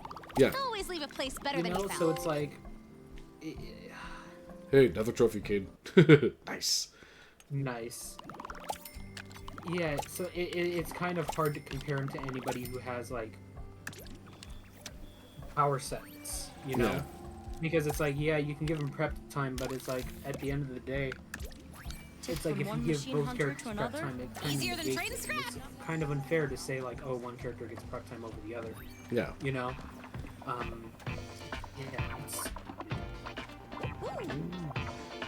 Yeah, it's... If they manage to get a Batman for as long as Marvel had RDJ, yeah, and they give him like feats, like if they get a live action Hellbat suit, one, that's gonna be sick as fuck. I'm really excited. I would be really excited to see it.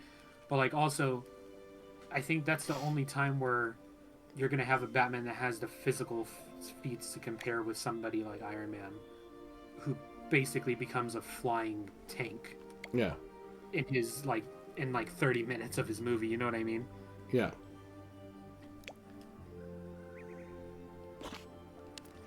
Yeah.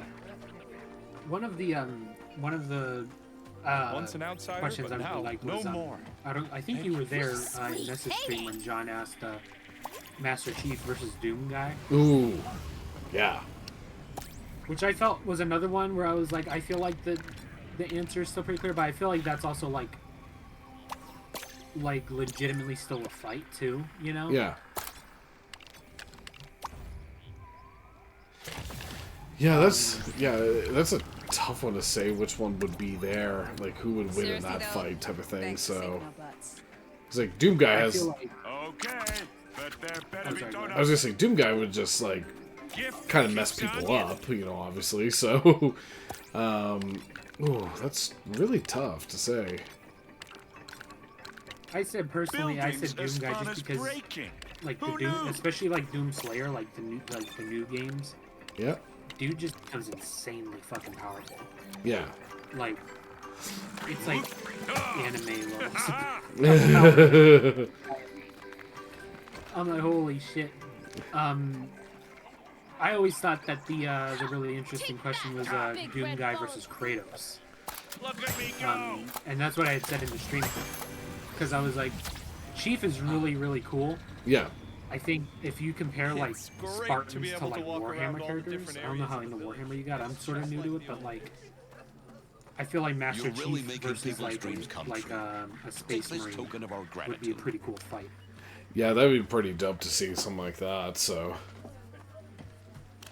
But, yeah, because like, ooh, yeah, well, I think also, yeah, like if it's a case of like, if you're talking about the Spartans, like, obviously between like people like John Spartan for like Halo versus oops, I don't want you.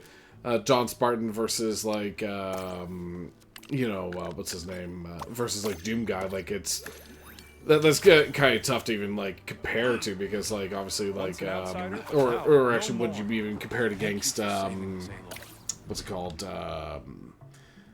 like the Mark 1s, which I think were the ones that were from Reach. So like obviously like those Spartans were different than like what John was. So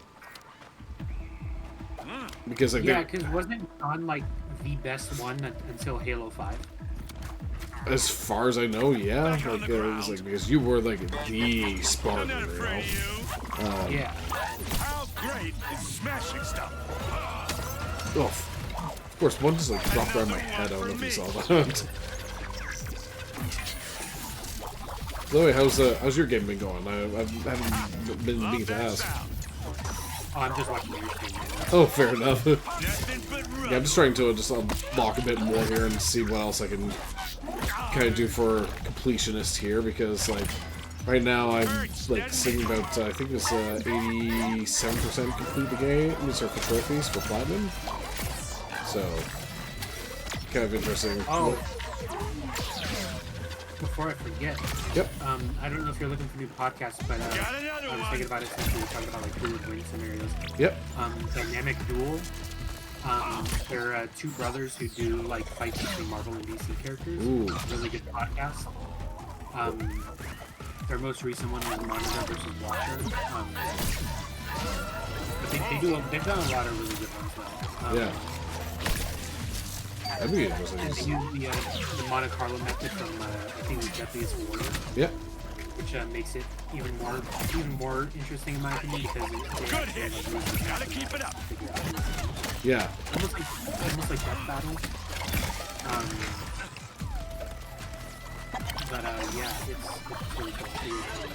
Throw it out there. They also have like this thing where Patreon members can pitch them their own podcast, and they results from Monte Carlo method. Yeah. There's more where that came from. I know about. Yeah, I know that my buddy was like into a lot of those things for a while there. I know like Death Battle was a big one there for the longest time. It's like, yeah, who would win in the fight? You know, this version of Superman or Batman, that type of thing, and it's Death Battle's still really fun because they do the animations. Yeah. Like their Omni-Man versus Homelander episode. Yeah. Actually, pardon my naivety here, but where was Homelander from? Like, was that the actual like show Homelander, or was it something else? I think they used the composite version of the comics. Okay. I think they did the same with Omni-Man. I think they used both comics in the show. Gadget's almost ready. Because they used him. Well, I won't spoil it, but they used. Oh, you can spoil it for me. That's cool. That's better. They used a feat of him destroying a planet with. Walked right into that. I want to say Mark in one of the characters. Yeah. It might have been just those two. But they used that because it was like one of his biggest feats in the comics, and then they talked about stuff. And Homelander. Homelander's pretty comparable to his comic counterpart, so yeah, it made sense for them to use a composite version. Yeah. I will say though,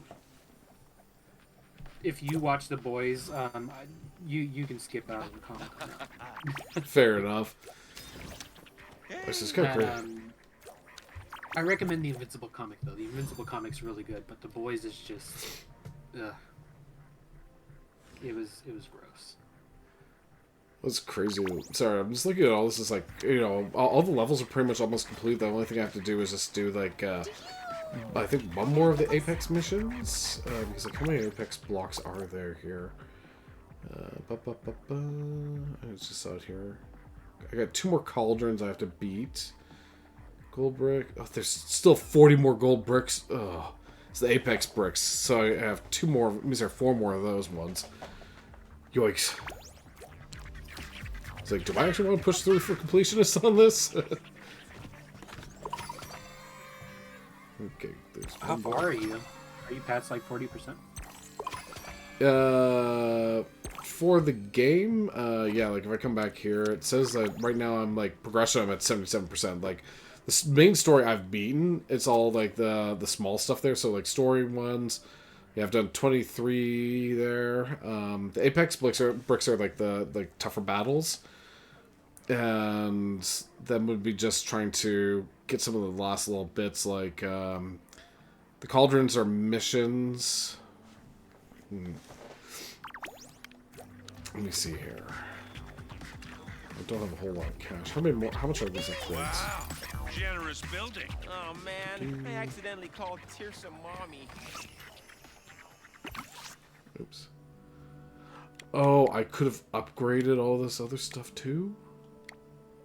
No, actually, no, it's automatic. It does that. Yeah, if we do, we should totally do more who would win battles. Yeah. If we, sorry, I just thought about it. Yeah, no worries. It's all good. I'm more ready than ever. So are these also the are the achievements in the game too, or is it separate? Like there's achievements inside the game and then the PlayStation achievements. Let's take a look here. So wow, I only have to do 3 more trophies. That's pretty impressive, actually. Oh, dude, fucking go for it. But here's the thing, though, is like how hard are the last 3? So actually, it's technically 2 because the last one's the plat trophy. So because yeah, there's so that's the platinum. So that's the last one. So then I have to do 2 other trophies. Yeah, so what do those 2 say? Ooh, max level of character. So I basically have to get... So I get 1 up to level 20, and then... What's the hidden one say? Max level all characters. How close are you to max leveling 1 character? Not too far off, because Aloy's at level 16 there. So, Aloy's level 16, Varl and Tirsa are at 11. So, I'm close to getting that 1 other trophy. I think I might have to, like, probably grind for the other 3, like, maybe off-stream type of thing, so... Oh, okay. Yeah. Is it just these 4? Just these 4, yeah. Oh, yeah, I think you could definitely do that. Yeah. I think it's kind of going to be one of those things where if I'm going to do the grind for it, I probably will do it off-stream, so... because, like, yeah. When you build cool stuff, You know what, let's do one more... I say, let's do one more Apex, and then I might call the stream there, because I'm also looking at the time, and it's like... I'm at 11 o'clock my time, so it's probably 10 yours.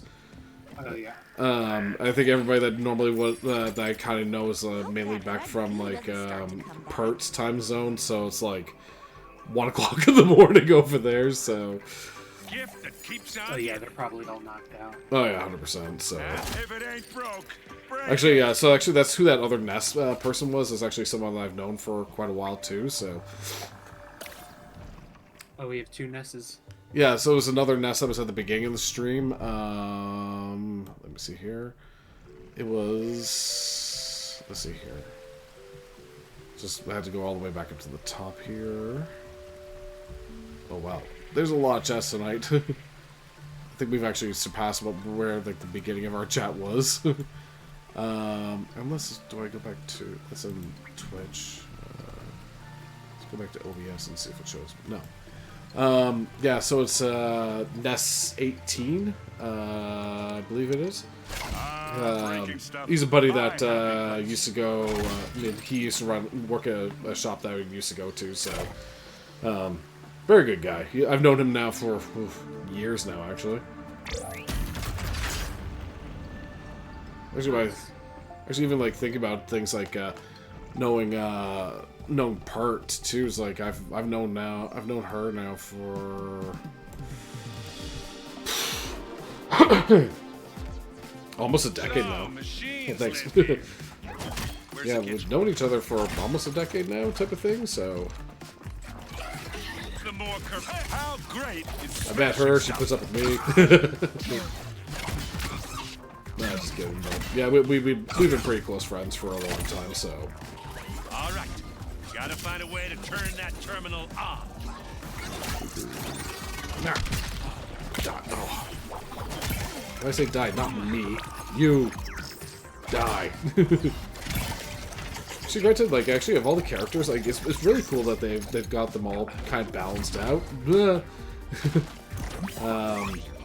Like, because, like, I know that, what's his name? I'm blanking. Like Aloy, like she's pretty fast, but like doesn't hit very hard. But her range attacks are really good. Varl's a little bit better at that, but basically he's a one throw with his spear. So if you don't have the spear, you're kind of SOL for a little bit. I like this guy for his hammer. Like he's good for just smashing things up. It's like a truck. Yeah, I've always liked how Lilo does the different qualities of characters. Like I remember the older Star Wars one. The first thing that I can remember was I wanna go higher. Certain characters could jump higher, and then other ones could fit in small places. Sweet destruction. Yeah. Some could collide, and then it expanded to certain characters have super strength, and then you have like combination abilities like, oh, this character can be thrown by tall characters. Yeah. So like Lord of the Rings, Gimli could be thrown by like Aragorn, like it was Gandalf. That's cool. A beautiful break. They were really good about how yeah. And yeah, Hypno, sorry to go back to the chat. Hypno, if you do have a person, yeah, let us know, and yeah, we could probably hit them up once I finish, once we finish up the stream here. So, oh sweet, oh. Got him up to level 14, so we're getting closer there, Kane, for getting almost all of them. Oh yeah. What's the max? Is it 15? 20. Oh, 20. Oh yeah, not bad at all. Yeah.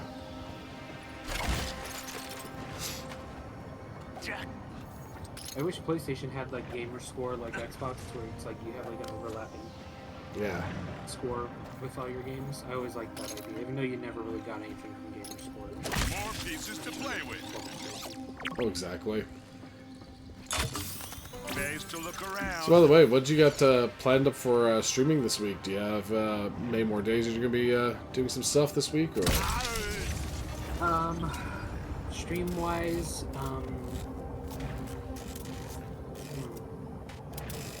that's a good question. This week was always going to be a bit smaller in terms of how much I actually stream, because I'm not going to stream. I might stream tomorrow morning if I'm awake. Okay. More likely. But Thursday, I do want to start streaming Wolfenstein, because I feel like it's a good time for Wolfenstein. With everything going on. Yeah. Probably wants. Good enough for me. Probably wouldn't mind trying to stream like the OG one again, but like I don't think that would go over too well because like there's a lot of like terms and stuff like that that are in the original Wolfenstein game. So. But we'll start back from PC, like the OG stuff. I don't remember too much of them. I'm just like, I know Wolfenstein is the Nazi killer, you know? Oh yeah. Yeah, the original PC one, it's like it's pretty gory and stuff like that. But like in the early '90s, pixelated gore factor that used to be. Oh yeah, you could stream that. It's just gonna automatically put your stream in the mature category. That's the only thing. I think that's kind of where it's been a little tough for me, is like how I want to do this type of thing, because for streaming in general, because like part of me kind of wants to do stuff like swearing and acting up and being a goofball, but the other part of me is like kind of enjoyed a little bit more of like the PG type of chats and stuff like that. So because like who knows, like maybe I might show some of this stuff to like my nephews or something like that. So because like my nephews love just like sitting here and watching me play like play Astrobot. And even just recently I picked up, because they're big fans of monster trucks, I picked up one of the Monster Jam games for the PS4, and like as soon as I showed them, it's like, oh, by the way, look what we're gonna play together. And they're like, oh man, and like they just thought it was like the coolest thing ever. So that's awesome. Yeah. So I would say Have you started uploading to YouTube, or are you going to do that once you hit affiliate? I might start, because actually I didn't realize that my first few streams weren't backed up to Twitch. So I've just been updating that now, so like all my streams now have been backed up. So I think I might start just grabbing those and start loading them up to YouTube as well. So just so I can get maybe get some stuff there. So yeah, I haven't started uploading yet just because I still have like a lot of stuff going on with mine. So I'm like, you know, because Bert is saying like, you know, it's nice to see. Yeah, at the same time, it's just like, also I want my streams to be at a certain level when I start uploading. Yeah. And I think I'm going to do it after I get my overlay and my remodel. Yeah. But outside of clips and shorts. I was going to say, like, once you start doing YouTube, you can, like, do, like, the playlists and stuff. Yeah. And, like, you can divide it into, like, stuff you can show, like, your nephews and all that. Exactly. It'll be easier to keep track. Yep, and yeah, actually, sorry to go back, I did not forget about Hypno here. Yep, I will definitely try and hit up that name that you just mentioned, so... Yeah, well, you know, honestly, I'm totally cool for supporting the Aussies, so... Fire in the hole! Because I got relatives out there too, so... I'm always down for supporting people from the Commonwealth, so... Yeah. That'll keep them down. Nice. Oh, look at that. Oh, it was like that piece was breakdancing for a bit. Oh, yeah. But yeah, like, I definitely want to, you know, maybe, yeah, I think that's kind of where it would be kind of cool, is, like, to kind of mix it up. And also, I think what I want to try and do is, because having some of the stream footage, I definitely want to start actually going into writing and trying to do YouTube videos down the line. Like outside of the game, whoops, outside of like watching me play it, because there's some things, like obviously like having our conversations have been like here the last couple times, is like I've always wanted to make my streams and even like podcasts or playthroughs, I want them to be like a discussion. I want people to talk about these type of things. I got dirt in my mustache. Because at the end of the day, it's like, I think, you know, as a community, like as gamers, as nerds, as people that love fandoms, I think there's so much more that we can all connect with in the gaming industry and stuff like that, and, you know, would love to sit down and have that as a piece of like, oh, hey, you know what, this game wasn't too bad, you know, it's like, or I can understand why people didn't like it, or whatever, that type of thing, so... I think that's kind of where I want to go with my direction with like channels and everything like that. So, they lit up like a forge so yeah, I think having some of that connection of both things would be good. Turning up the heat. Plus, also I gotta figure out. I definitely agree. Plus, also I want to figure out where, like, how I want to design my streams and stuff like that going on forward after I get to affiliate too. So.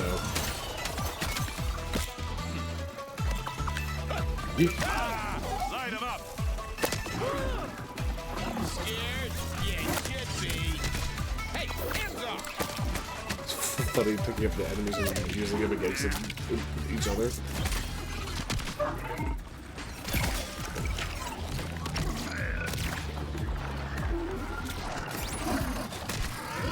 Honestly, this battle worked cooking. Yeah! I mean, actually, one of these days, I gotta, like, try to... So I did manage to hop into, what's her name? Wanda's stream the other day. Totally want to see if there's, like, a day that I can connect with her and be like, let's try and meet up online and we're gonna pun off. So...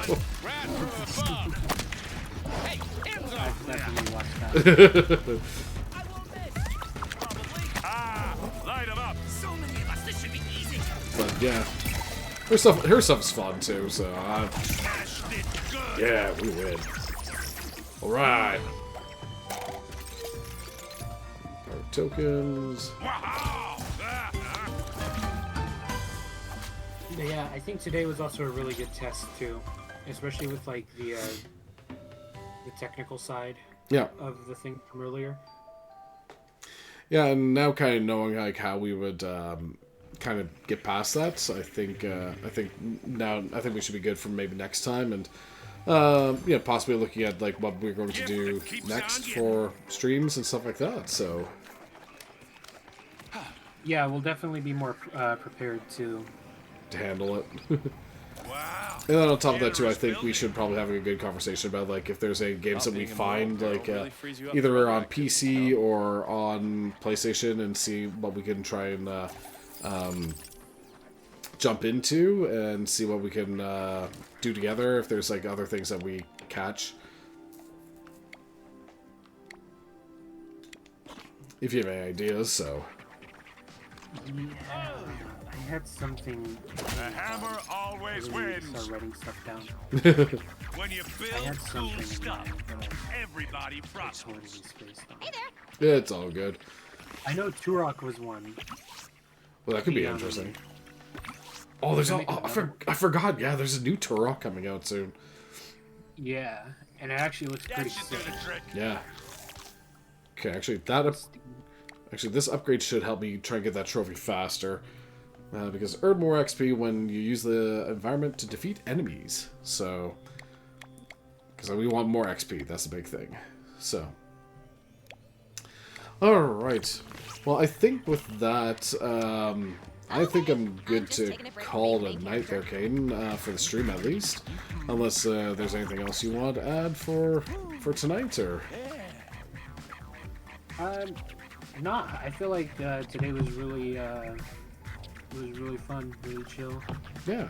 We got to learn quite a bit, and we'll definitely be ready for like a full-on like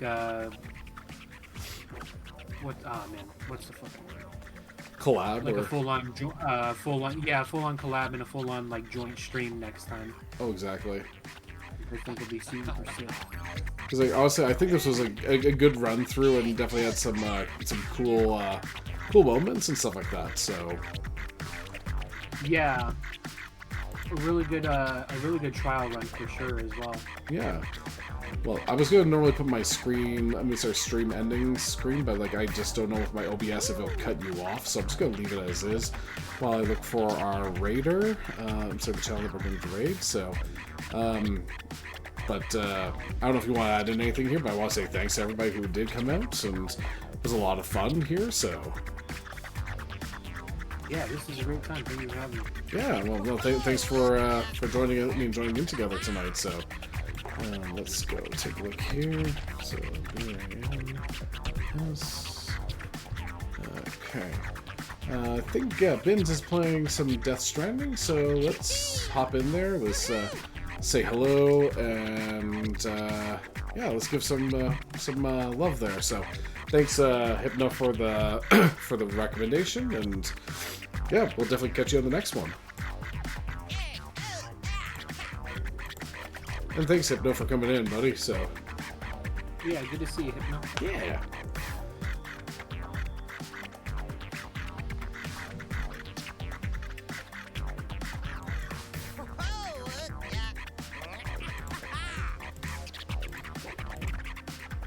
I don't know if it's popped over. Yeah.